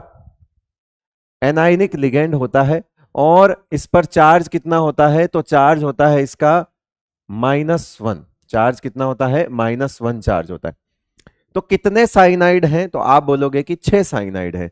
तो इसने कहा हमारे को डेफिनेशन में कि अगर हम रिमूव कर दें तो जो बचा हुआ चार्ज है उसको हम क्या कहेंगे? Oxidation number. लेकिन यहां पे एक दिक्कत आती है, वो दिक्कत क्या है वो सुनो। यहां पर जब आप रिमूव करोगे 6 साइनाइड को, जब आप यहां पे 6 साइनाइड को रिमूव करोगे इसको अंदर, तो यहां पर +6 आएगा। इसको बोलते हैं अंदर का चार्ज। लिगेंड्स को रिमूव करके मेटल पे जो चार्ज होता है ना, उससे मेरा मतलब है अंदर का चार्ज, उससे मतलब है मेरा अंदर का चार्ज। ये अंदर का चार्ज है, ठीक है। रिमूव्स को मतलब लिगेंड्स को हटाने के बाद जो चार्ज है उसको हम बोलते हैं अंदर का चार्ज, ठीक है भाई। तो सर बाहर भी कोई चार्ज है क्या? वो यहां से पता लगता है। देखो ये 6, ये 4 पोटेशियम अगर हटेंगे, 4 पोटेशियम अगर हटा दोगे तो 4 प्लस हट गए, 4 प्लस हट गए तो पीछे -4 आएगा कि नहीं आएगा? अगर 4 प्लस हट गए तो पीछे -4 आएगा कि नहीं आएगा? यानी कि अगर यहां से K4 को हटा दोगे तो पीछे +4 हट जाएंगे, +4 रिमूव हो जाएंगे। जो भी रिमूव हो रहा है उसका उल्टा चार्ज आप लगाओ। यानी कि डब्बे के बाहर से अगर मैं 4 पोटेशियम हटाता हूं तो डब्बे पर कितना चार्ज आ जाएगा? -4। दूसरा, यहां पे अगर मैंने 6 साइनाइड आयन हटाए हैं तो पीछे उल्टा चार्ज बचेगा, इसलिए मैंने वहां +6 लिखा है। -6 गया तो पीछे बचा +6। अब आपको करना कुछ नहीं है, अब आपको +6 और -4 का फाइनल हिसाब निकाल दो। इसका फाइनल हिसाब क्या होगा? इसका फाइनल हिसाब, इसका फाइनल हिसाब निकाल दो, और वही फाइनल हिसाब क्या होगा? ऑक्सीडेशन नंबर होगा। वही फाइनल हिसाब क्या होगा? Oxidation number. और वो कितना आएगा? +2। किसका? कि ऑक्सीडेशन नंबर ऑफ आयरन कितना आ जाएगा बेटा? +2। क्यों? क्योंकि फाइनल हिसाब का मतलब क्या हो गया आपका? +6 और -4 हो गया बेटा। +6 और -4 का हिसाब कितना बचता है? +2। ये उसका ऑक्सीडेशन नंबर हो गया। कोऑर्डिनेशन नंबर हमको सोचने की जरूरत नहीं है। ये बताओ कोऑर्डिनेशन नंबर कितना होगा बेटा इसका? कोऑर्डिनेशन नंबर, कोऑर्डिनेशन नंबर हो गया कितना? 6। क्यों? क्योंकि 6 लिगेंड्स हैं। कोऑर्डिनेशन नंबर कितना है इसका? 6। 6 सिग्मा बॉन्ड बन रहे हैं, 6 सिग्मा कोऑर्डिनेट बॉन्ड प्रेजेंट है। क्योंकि एक साइनाइड, मैं यहां पर एक हिंट और दे देता हूं कि जो ये साइनाइड होता है ये एनायनिक लिगेंड होता है और मोनोडेंटेड लिगेंड होता है। अभी आज अगले लेक्चर तक ये मोनोडेंटेड, ये बाइडेंटेड आपको नहीं समझ आएंगे, तो इंतजार करें। वो भी वक्त आएगा जब आपको समझ आ जाएगा। आप क्यों चिंता करते हो? सब कुछ हो जाएगा आपका काम। क्लियर है भाई? ये वाला समझ आ गया। एक छोटा सा एग्जाम्पल और करते हैं, फिर एनसीईआरटी के एग्जाम्पल करेंगे, क्योंकि आना तो मेन एग्जाम में से वही सारा वैसे कॉम्प्लेक्स उठ के हैं। दूसरा एग्जाम्पल करके देख लेते हैं हम। एक और एग्जाम्पल 2 हम कर लेते हैं। जैसे मैंने लिख दिया यहाँ पर कोबाल्ट, मैंने लिख दिया यहाँ पे कोबाल्ट NH3, NH3 और Cl3। ठीक है बेटा, कोबाल्ट NH3 और Cl3 लिख दिया है ना, और यहां लगा दिया इस पर कोई चार्ज नहीं, 0, मतलब कोई वैलेंसी नहीं है, तो 0 मान लिया हमने इसको। ठीक है। अब सुनो, जब यहां पर कोई वैलेंसी नहीं है तो बाहर चार्ज कितना हो गया? 0। अमोनिया जो होता है बेटा वो होता है आपका न्यूट्रल लिगेंड, और जो Cl होता है वो एनायनिक, और चार्ज कितना हो गया? -1। ये तो सबको पता है, -1 होता है, ठीक है, चार्ज -1 हो गया। तो 3 माइनस ही हटेंगे इसमें से। इधर अमोनिया जब हटे, अमोनिया हटाओगे तो कोई चार्ज नहीं आएगा, यानी कि ये जो 3 क्लोरीन है, अगर आप इसको रिमूव करते हो तो -3 रिमूव हो रहा है। -3 रिमूव हो रहा है तो अगले पे +3 लगेगा, ऊपर उल्टा लगेगा, वो +3 और 0 का हिसाब कितना आएगा finally? Oxidation number of cobalt is +3 +0, कितना हो जाएगा? +3, बाहर का और अंदर का हिसाब। कोऑर्डिनेशन नंबर कितना हो जाएगा? 6। कोऑर्डिनेशन नंबर कितना हो जाएगा? 6। कैसे? 3 अमोनिया 3 क्लोरीन। अच्छा, अमोनिया के हटाने से 0 जाएगा। अमोनिया न्यूट्रल लिगेंड बेटा। अमोनिया, अगर आप ऐसे सोचते हो कि अमोनिया को अगर मैं हटाऊं तो कितना होगा, तो 0 जाएगा। क्यों? क्योंकि न्यूट्रल लिगेंड है। न्यूट्रल के हटाने से पीछे कुछ नहीं बचेगा, कोई नुकसान नहीं। लेकिन माइनस के हटाने से, माइनस गया तो पीछे प्लस छोड़ के जाएगा, इसीलिए पीछे चार्ज हमेशा उल्टा छोड़ता है।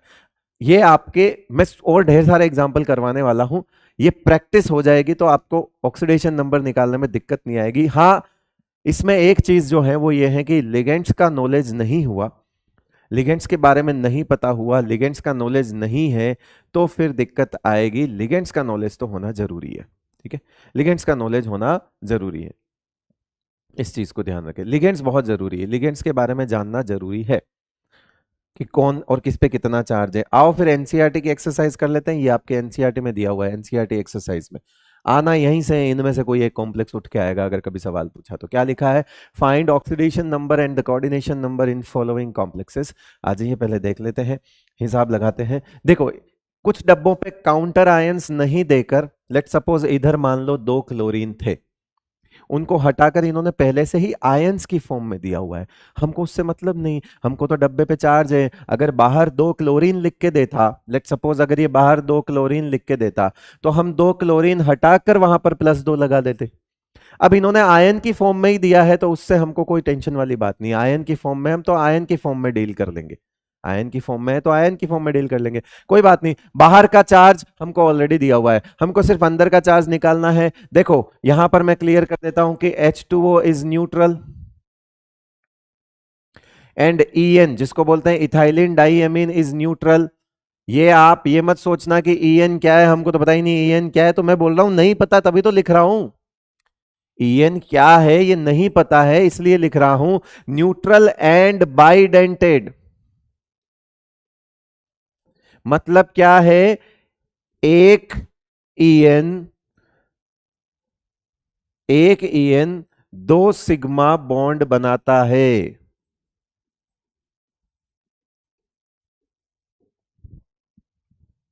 तो एक EN के रेस्पेक्ट में कोऑर्डिनेशन नंबर 2 बढ़ेगा, यानी कि एक EN जो है वो 2 सिग्मा बॉन्ड बनाता है, तो यानी कि ये कोऑर्डिनेशन नंबर 2 हो जाएगा। इसका एक EN सोचोगे तो कोऑर्डिनेशन नंबर कितना हो जाएगा?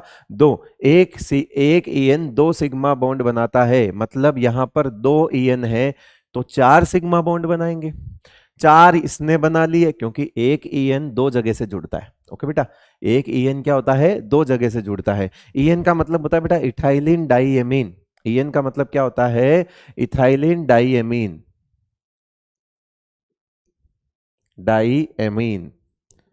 इथाइलिन डाइएमीन का मतलब क्या होता है? CH2 इथाइलिन हो गया, ये NH2 और ये क्या हो गया? NH2 हो गया। अब यहां पर एक लोन पेयर है और यहां पर भी एक लोन पेयर है और ये आपका सेंट्रल मेटल आयन है। एक बॉन्ड ये बनाएगा, एक बॉन्ड ये बनाएगा, तो ये कैसा हो गया? बाइडेंटेड हो गया। ये कैसा हो गया? Bidentate ligand. साइनाइड के लिए अब दोबारा लिखने की जरूरत नहीं है, पहले वाले साइनाइड के लिए एक बार लिख दिया हिंट, तो साइनाइड मोनोडेंटेड है, माइनस चार्ज है। जरा देखते जाओ अब होगा क्या, देखते जाओ क्या क्या हटाओगे। इस H2O को हटाओगे, 0 हो गया। इस साइनाइड को हटाओगे, -1 जाएगा। इस EN को हटाओगे तो ये तो 0 है, कुछ नहीं जाएगा। अब इसका मतलब है गया कौन? सिर्फ -1, -1 गया तो यहां क्या लगा दूं? +1। +1 और +2 मिलकर कितना हो गया बेटा? ये ऑक्सीडेशन नंबर ऑफ कोबाल्ट क्या हो जाएगा? Oxidation number of cobalt is equals to +1 +2 मिलके कितना हो गया? +3। कितना हो गया इसका, +3 हो गया। ठीक है भाई, कोऑर्डिनेशन नंबर की बात करते हैं, इंटरेस्टिंग चीज है ये। H2O का एक, साइनाइड का एक, H2O का एक, साइनाइड का एक, और ये बाइडेंटेड होता है। ये एक यूनिट दो जगह से बॉन्ड बनाती है, मतलब एक EN जो है वो 2 सिग्मा कोऑर्डिनेट बॉन्ड बनाएगा। तो हमको तो सिग्मा कोऑर्डिनेट बॉन्ड काउंट करने होते हैं, याद है ना ऐसा। तो ये एक EN 2 बॉन्ड बना रहा है, तो 2 EN कितने बनाएंगे, 4 बनाएंगे। तो इसकी वजह से कोऑर्डिनेशन नंबर आएगा 4। तो हम यहां लिख सकते हैं कि H2O का मतलब 1 है, CN हमारा 1 है, और EN अगर हमारे पास 2 है तो इसका मतलब है 4 है। तो ये टोटल गिला के कितना हो जाएगा, कोऑर्डिनेशन नंबर 6 हो जाएगा। इसका कोऑर्डिनेशन नंबर भी कितना हो जाएगा बेटा, 6 हो जाएगा ऐसे, क्योंकि वो बाइडेंटेड है। EN क्या है बेटा, बाइडेंटेड होता है। ये न्यूट्रल होता है और मोनोडेंटेड होता है H2O।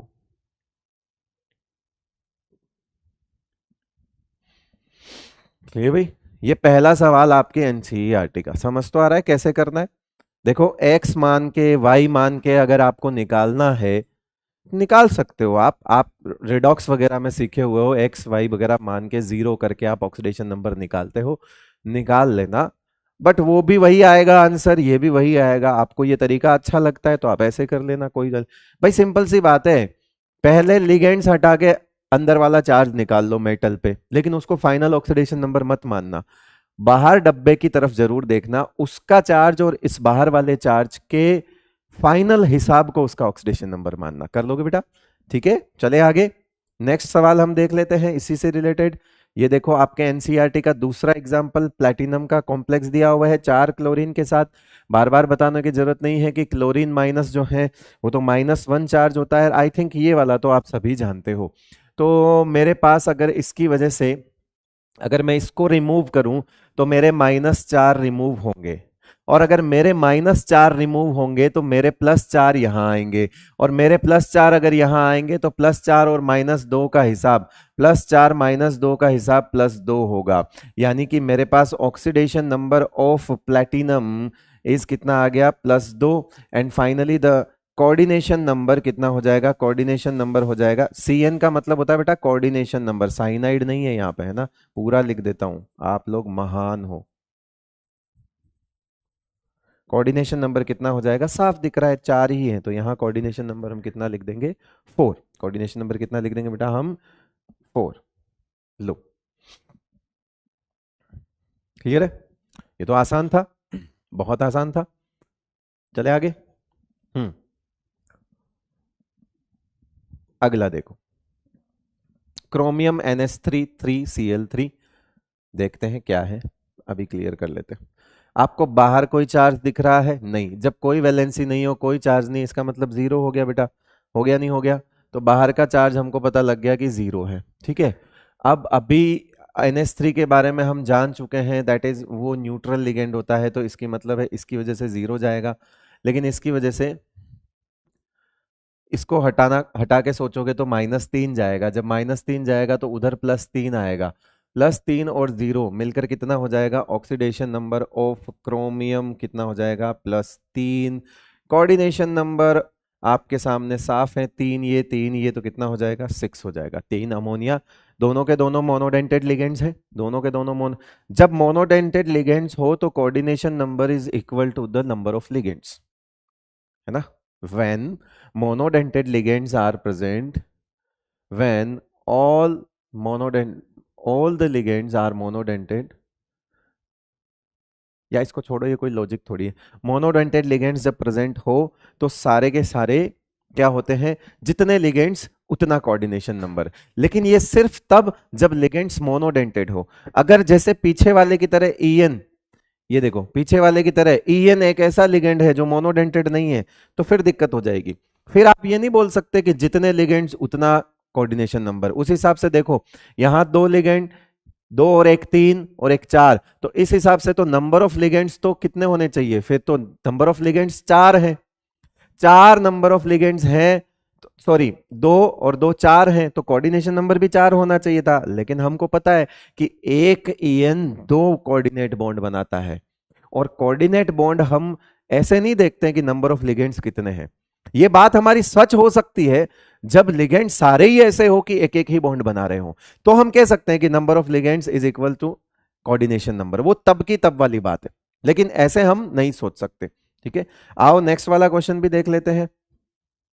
कोबाल्ट का है, Br2 है, En2 है। आई होप आप सबको ये Br माइनस की जरूरत नहीं है, आपको आपको पता है कि मैं यहाँ पे साइड में हिंट देता हुआ जा रहा हूं कि जितने भी हेलोजेंस होते हैं ना, X माइनस, जितने भी हेलोजेंस होते हैं वो सब मोनोडेंटेड होते हैं, और चार्ज तो -1 होता ही है। और En के बारे में मैंने वहां बता दिया, En आपका क्या हो गया, बाइडेंटेड न्यूट्रल, बाइडेंटेड न्यूट्रल। यहां तक तो चीज आपको ऑलरेडी क्लियर है। अब करना क्या है, वही सब हम जो करते आ रहे हैं, इधर से गया कुछ नहीं जाएगा, लेकिन यहां से गया तो -2 जाएगा, जब -2 जाएगा तो उस पे +2 आएगा, ये +2 और ये +1 मिलकर कितना हो जाएगा, oxidation number of cobalt in this complex is +3, +2 +1, +3 हो जाएगा बेटा, है ना। देखो हम बाहर का चार्ज नहीं निकाल रहे हैं, क्योंकि हमको अभी तक तो जितने एग्जाम्पल मिले हैं एनसीईआरटी वाले, उनमें सब पे ऑलरेडी डब्बे पर चार्ज मेंशन है, मतलब उन्होंने काउंटर आयंस को हटाकर पहले से ही उसको एक आयन की फॉर्म में दिया हुआ है। एक होता है कॉम्प्लेक्स कंपाउंड, एक होता है कॉम्प्लेक्स आयन, ये कॉम्प्लेक्स आयन की फॉर्म में लिखा हुआ है। अगर यहां पर काउंटर वैलेंसी भी होती तो उसको कॉम्प्लेक्स आयन नहीं बोलते, फिर तो वो कंपाउंड हो जाता ना, क्योंकि प्लस और माइनस मिलकर एक कंपाउंड बन जाता है, आयनिक कंपाउंड टाइप का, वैसा टाइप का हो जाता। ठीक है, आइए कोऑर्डिनेशन नंबर बता सकते हो, इसमें कोऑर्डिनेशन नंबर कितना होगा बताओ।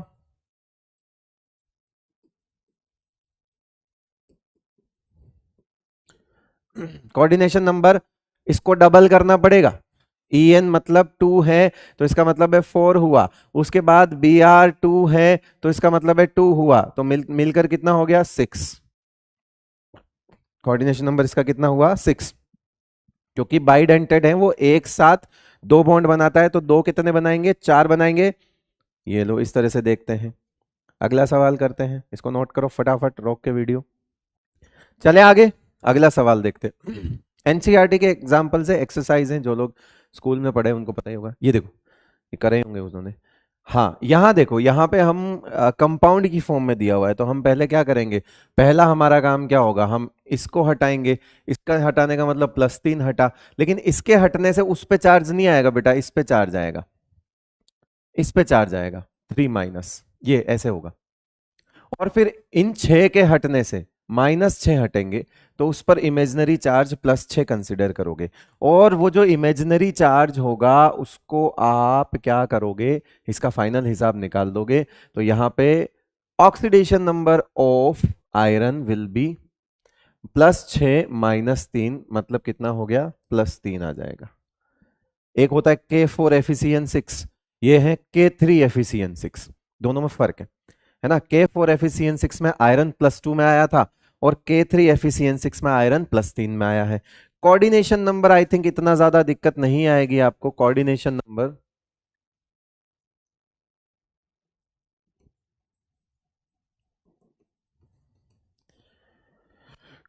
नंबर इसमें साफ दिख रहा है, 6 साइनाइड है, मोनोडेंटेड है, तो ये वो केस हो गया कि जितने लिगेंड्स उतना कोऑर्डिनेशन नंबर केस है ये।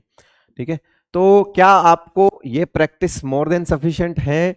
अगर आपको अभी भी लगता है कि आपको कोऑर्डिनेशन नंबर और ऑक्सीडेशन नंबर निकालने में दिक्कत है, तो मैं आपको फिर कह रहा हूं कुछ मत करो, आप तो यही वाले एग्जाम्पल्स वापस कर लेना, ये जितने मैंने करवाए ना बेटा, यही वाले एग्जाम्पल्स वापस कर लेना। और हो सकता है कि दिक्कत आपको अभी आ रही है, आपको दिक्कत नहीं आएगी, प्रॉमिस कर रहा हूं इस बात का मैं, आपको दिक्कत नहीं आएगी। उसका कारण है कि आपको अभी लिगेंड्स का नॉलेज नहीं है। जब लिगेंड्स आपके सामने होंगे इस चैप्टर के लिए, मैं आपको फिर कह रहा हूं इस चैप्टर के लिए मन में एक बात तो आप ठान लो, घाट बांध लो इस चीज की, कि लिगेंड्स अगर नहीं पता है तो आपको फिर चाहे कितने ही कॉन्सेप्ट क्यों ना आते हो इस चैप्टर पे, लिगेंड्स पे पकड़ बनाना जरूरी है।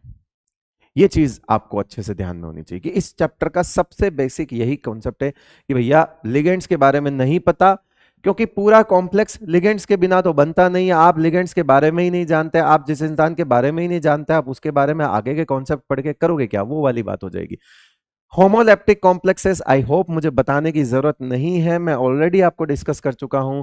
ऐसे कॉम्प्लेक्स जिसमें एक ही तरह के लिगेंड्स प्रेजेंट हो, वो हमको उसको हम क्या बोलते हैं, होमोलैप्टिक कॉम्प्लेक्स। ये एनसीईआरटी में लिखी हुई लाइंस है। Heterolaptic complexes, complexes in which CMI is bound to more than one kind of ligands, यानी एक से ज्यादा तरह से। हम दोनों तरह के एग्जांपल्स आई थिंक कर चुके हैं, हम ऐसे लिगेंड्स के भी ऑक्सीडेशन नंबर निकाल चुके हैं जिसमें एक से ज्यादा लिगेंड्स हैं, और ऐसे कॉम्प्लेक्स के भी निकाल चुके हैं जिसमें एक ही तरह का, लाइक K4FeCN6, K3FeCN6, है ना। तो ये सब होमोलैप्टिक है जिसमें एक ही तरह के लिगेंड्स हैं। और जो हमने दो दो तरह के लिगेंड्स पढ़े, हमने एक H2O, एक साइनाइड और एक EN, मतलब तीन तरह के, एक से ज्यादा तरह के भी हो सकते हैं, नॉट ओनली टू, है ना। ऐसा नहीं कि एक से ज्यादा का मतलब दो तरह का मान लो, नहीं, कितने भी हो सकते हैं। कोऑर्डिनेशन पॉलीहेड्रोन किसको कहते हैं? कोऑर्डिनेशन पॉलीहेड्रोन का सीधा सीधा मतलब होता है कि वो जो हमारा डब्बा है ना, डब्बा, डब्बे की ज्योमेट्री, डब्बे की ज्योमेट्री, डब्बे की ज्योमेट्री, तो spatial arrangement of the ligands atom around CMI. डब्बे में कौन होता है? लिगेंड्स होते हैं, मेटल होता है, उस डब्बे की ज्योमेट्री होती है। और ये किससे डिसाइड होती है? कोऑर्डिनेशन नंबर से। If coordination number is 2, if coordination number is 3, if coordination number is 4, again coordination number एक बार 4 लिखूंगा, coordination number is 5, coordination number is 6। जब ऐसा ऐसा होता है तो कोऑर्डिनेशन नंबर 2 जब होती है तो लीनियर ज्योमेट्री होगी, ठीक है, लीनियर ज्योमेट्री होगी। जैसे ये M है, ये लिगेंड है और ये लिगेंड होगा, ऐसा वाला। कोऑर्डिनेशन नंबर इज 3 तो ट्राइगोनल प्लेनर बनेगा बेटा, ये ट्राइगोनल प्लेनर बनेगा। कैसा बनेगा ट्राइगोनल प्लेनर? ये M है, ये 120 डिग्री पे इस तरह से लिगेंड्स जुड़ जाएंगे, ये ट्राइगोनल प्लेनर बनेगा। कोऑर्डिनेशन नंबर 4 में दो केस आते हैं, एक आता है टेट्राहेड्रल और एक यहां पर आता है स्क्वायर प्लेनर। थोड़े अलग ज्योमेट्री हो सकती है कुछ कुछ जगह पे इनकी हमारे नॉर्मल वाले कंपाउंड से। तो टेट्राहेड्रल किस तरह से बनेगा? तो मेटल है, ये लिगेंड्स हैं, ये लिगेंड्स हैं, ये लिगेंड्स हैं और ये लिगेंड्स हैं, लिगेंड्स लिगेंड्स लिगेंड्स लिगेंड्स, ये टेट्राहेड्रल हो जाएगा। स्क्वायर प्लेनर किस तरह से बनेगा? जरा देखो, स्क्वायर प्लेनर किस तरह से बनेगा? स्क्वायर प्लेनर बनेगा, ये मेटल है, ये लिगेंड्स, ये लिगेंड्स, ये लिगेंड्स और ये लिगेंड्स, 1 2 3 4, ये स्क्वायर प्लेनर हो गया आपका, ये स्क्वायर प्लेनर है। फिर 5 पे आपका आएगा ट्राइगोनल बाई पिरामिडल। 5 पे क्या आएगा आपका? Trigonal bi pyramidal. Trigonal bi pyramidal कैसा बनेगा जरा सोचो, ये मेटल, ये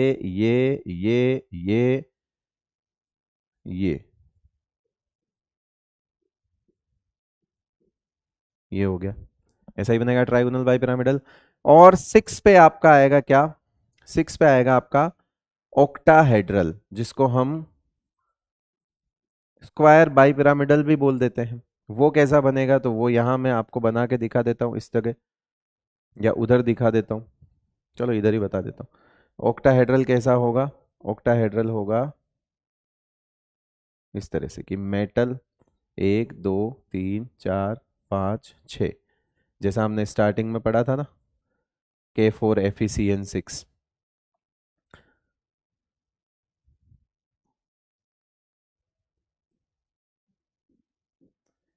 ये आपका ऑक्टाहेड्रल हो जाएगा, ठीक है बेटा। ऑक्टाहेड्रल इस तरह से आपका ऑक्टाहेड्रल बनेगा, क्लियर है?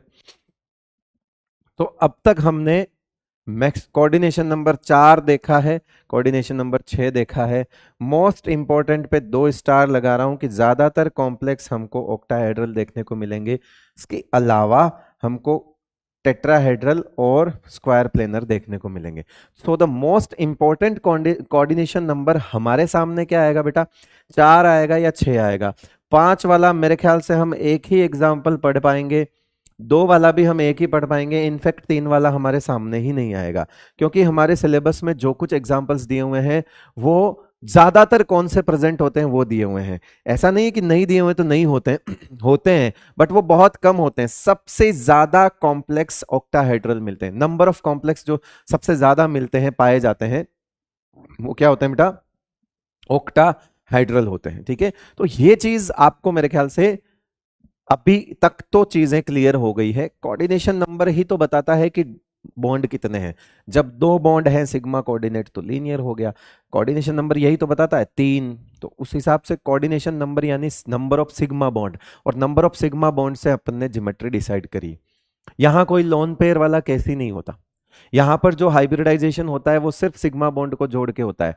क्यों? क्योंकि सेंट्रल मेटल एटम के पास लोन पेयर वगैरह होता है तो हम उसको हाइब्रिडाइजेशन वगैरह में काउंट नहीं करते, वो एक अलग केस है। कॉम्प्लेक्स के अंदर हाइब्रिडाइजेशन सीधा सीधा सिंपल सिग्मा बॉन्ड देख के हो जाता है। ठीक है, क्योंकि जरूरत नहीं पड़ती, लोन पेयर होता ही नहीं है, वो हाइब्रिडाइजेशन में पार्टिसिपेट करता ही नहीं है। खाली आपको बस उसका हाइब्रिडाइजेशन देखना है कि ये बॉन्ड कितने बना रहा है, सिंपल। तो ये बना रहा है तो दो बना है तो sp हो जाएगा, ये sp2 हो जाएगा, ये sp3 हो जाएगा। इसका नाम अलग होता है स्क्वायर प्लेनर। हमारे वहां पे स्क्वायर प्लेनर sp3d2 हुआ करता था। ये नॉर्मल वाला नहीं है, ये है dsp2 होगा इसका। इसका क्या होगा? dsp2। ट्राइगोनल, बाइपिरामिडल, ऑक्टाहेड्रल, ये सब। लेकिन मैं ये आपको अभी नहीं बताऊंगा, क्योंकि ये हम जब हाइब्रिडाइजेशन पढ़ेंगे ना तभी सीखेंगे। अभी आपको हाइब्रिडाइजेशन नहीं पढ़ा रहा हूँ। हाइब्रिडाइजेशन की बिल्कुल चिंता ना करें आप, हाइब्रिडाइजेशन वगैरह की बात हम यहाँ नहीं करेंगे। आप अभी ज्योमेट्री को प्रिडिक्शन देख लो, तो जो कोऑर्डिनेशन नंबर है उससे हम ज्योमेट्री क्या कर सकते हैं? प्रिडिक्ट कर सकते हैं। फिर आती है बात किसकी? लिगेंड्स की। आगे बढ़ते हैं। मेन पार्ट है, एक कॉम्प्लेक्स का मेन पार्ट होता है लिगेंड्स। लिगेंड्स की बात हम करना शुरू कर देते हैं, आइए।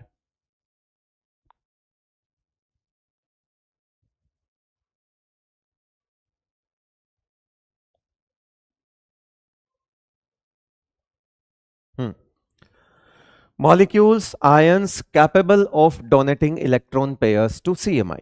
इतना सभी जानते हैं कि ये इलेक्ट्रॉन पेयर डोनर होते हैं, और कोई बड़ी बात नहीं है। मैंने इनको बिल्कुल सिंपल सी भाषा में लिखवाया हुआ है, इलेक्ट्रॉन पेयर डोनर। ये होते हैं ligands.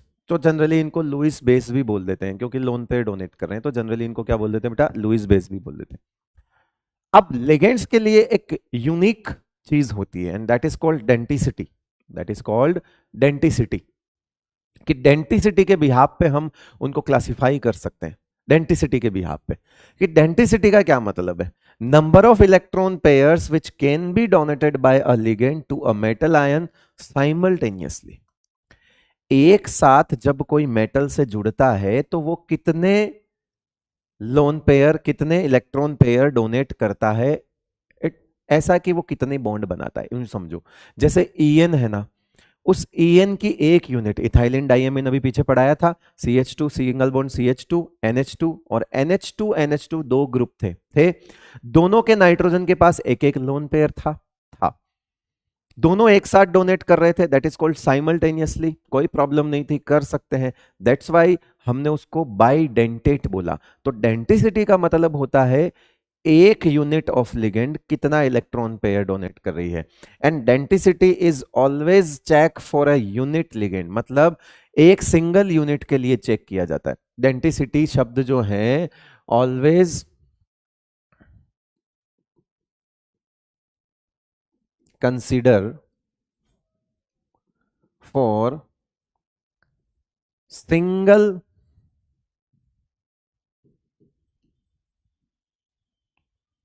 Unit of ligands.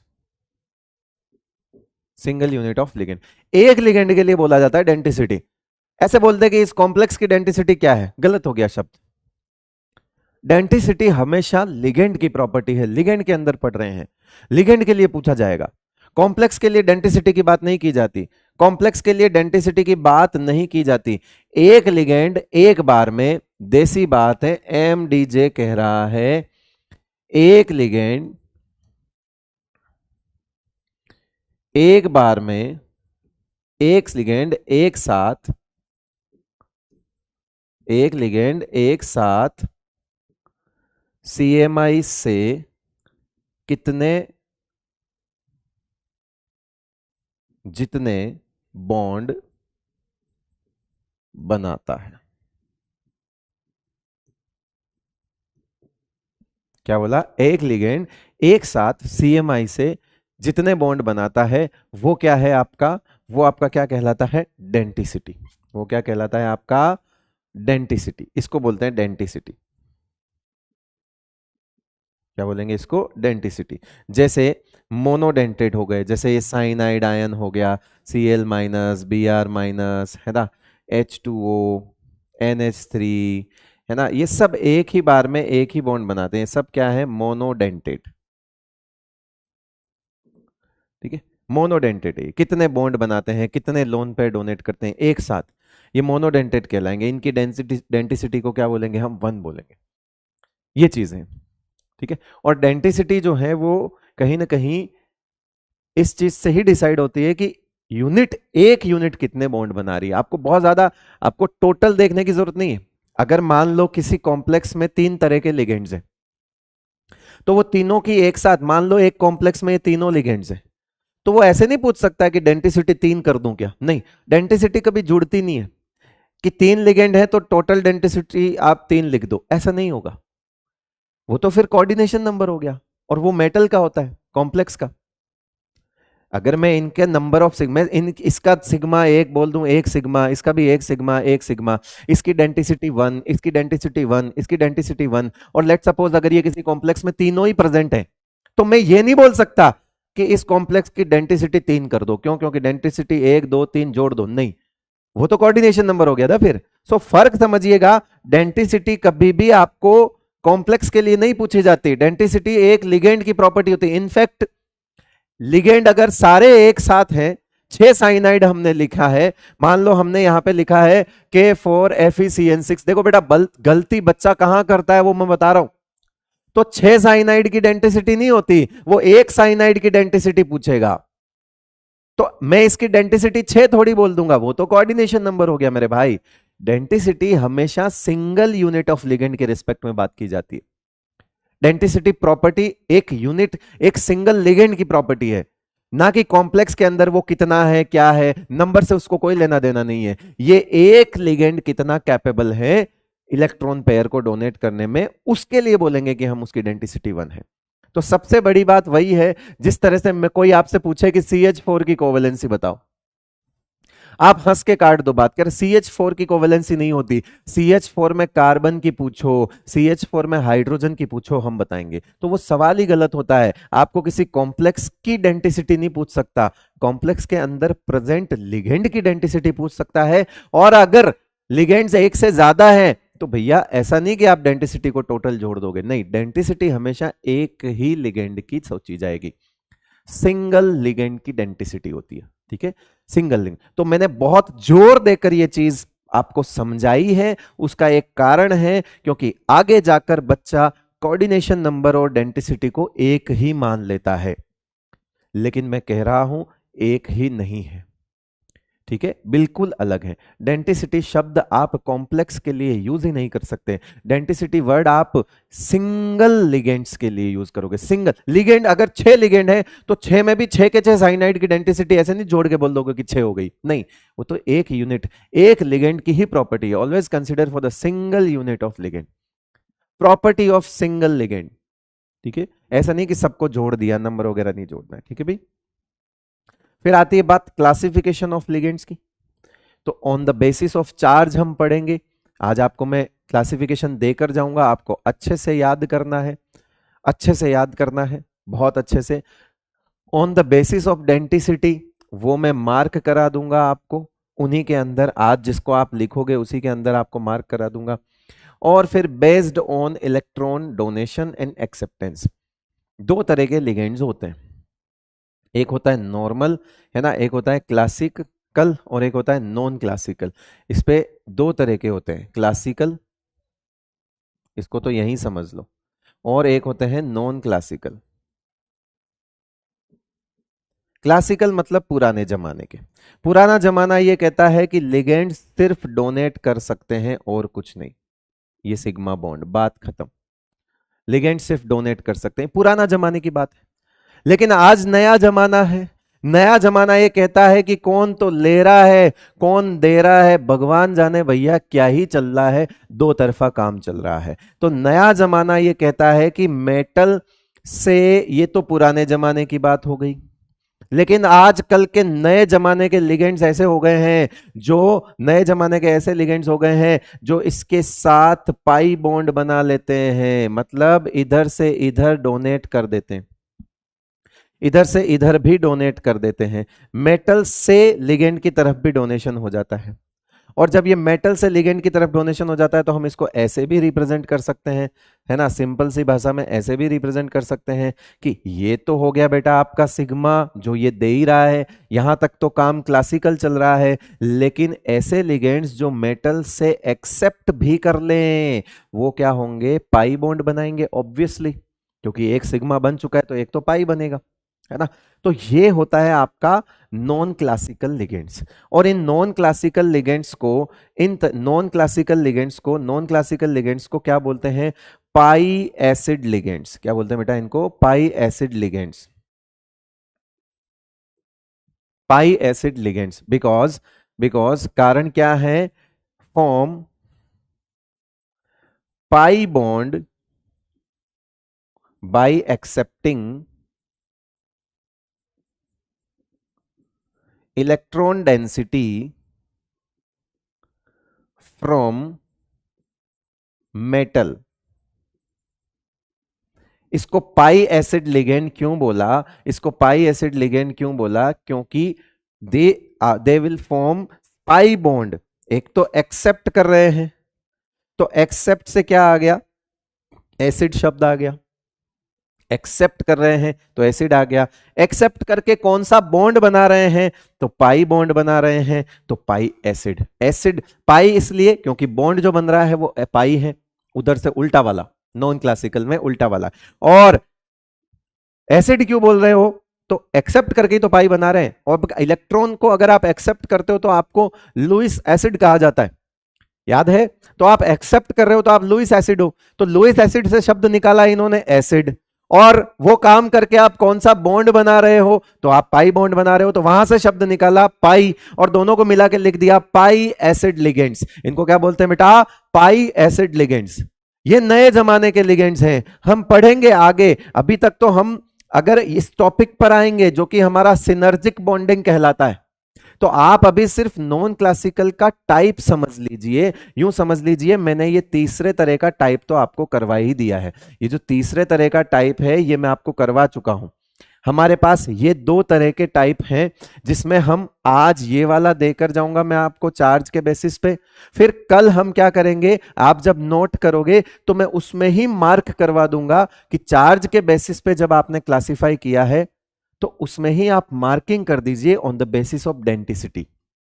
Denticity के बेसिस पर भी आप मार्क कर दीजिए कि कौन मोनोडेंटेड है, कौन पॉलीडेंटेड है। पॉलीडेंटेड का मतलब वही बाइडेंटेड, ट्राइडेंटेड, हेक्साडेंटेड, है ना। तो हमारे पास तो मैक्सिमम मोनोडेंटेड और बाइडेंटेड के केस हैं, ज्यादा से ज्यादा है नहीं, एक आध हैं वो हेक्साडेंटेड हैं, और जो बड़े बड़े लिगेंड्स हैं उनको हम अच्छे से पढ़ेंगे भी सही। तो इस क्लासिफिकेशन के नाम पर आप तीन तरह के क्लासिफाई पढ़ेंगे, हम तीन तरह के क्लासिफिकेशन पढ़ेंगे, इसको आज देखेंगे, उसी में मार्क डेंटिसिटी के बेसिस पे कर देंगे, ठीक है, क्योंकि वो बेस अलग है, और बेस्ड ऑन एक्सेप्टेंस इसकी भी हम बात कर लेंगे।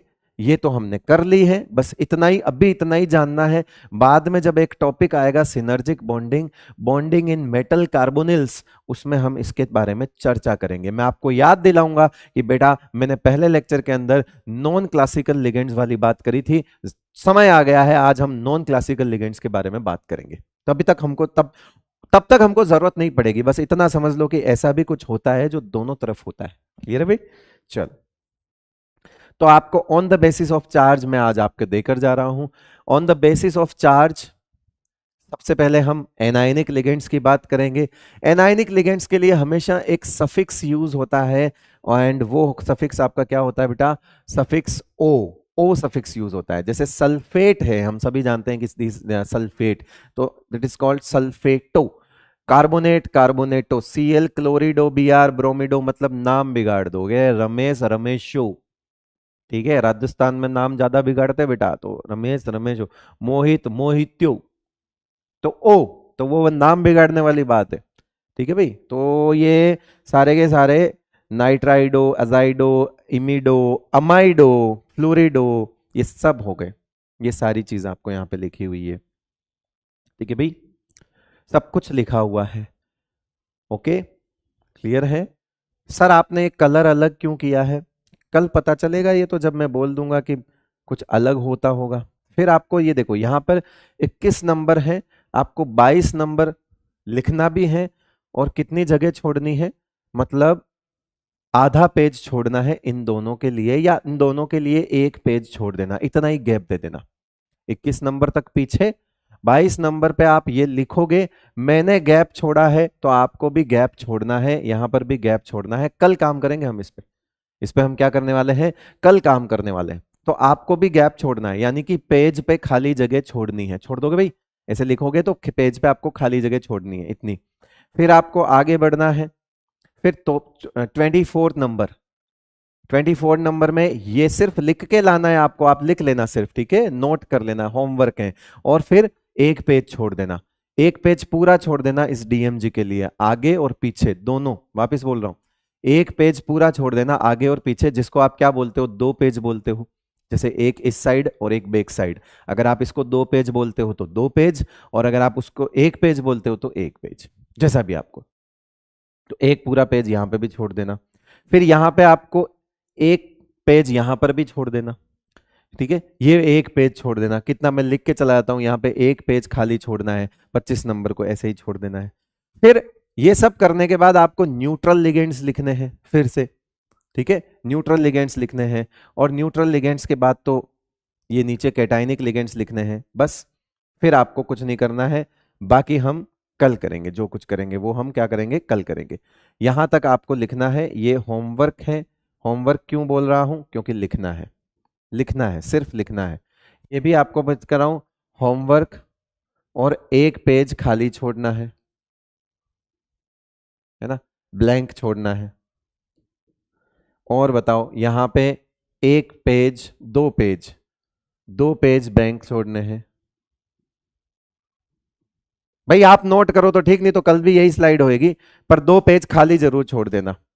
यहां पे एक पेज, सारा मिला के एक पेज ब्लैंक छोड़ना है, लिखना है ये भी और खाली छोड़ना है।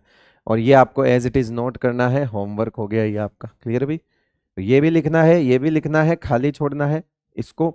नंबर्स का ध्यान रख लेना, नंबर लगातार चल रहे हैं, ये फिर ये फिर ये, और इसके बाद बाकी की ये चीज हम कल आपको जब पढ़ाएंगे तभी बता देंगे। ये डेंटिसिटी वाली इसको अभी हटा देते हैं, ठीक है भाई।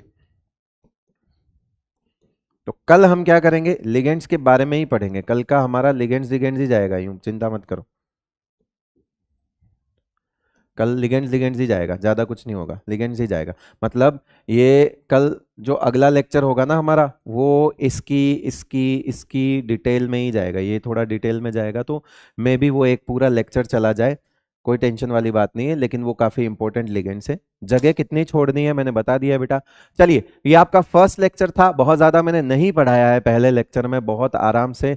और पहले लेक्चर में जो पीछे मैंने लिगेंड्स छोड़े हैं ना, एटलीस्ट आपको लिगेंड्स को देख के ये तो पता लग जाना चाहिए कि ये चार्ज कितना है इस पे। ठीक है बेटा, चलिए बहुत बहुत शुक्रिया आपका, थैंक यू सो मच, नमस्कार।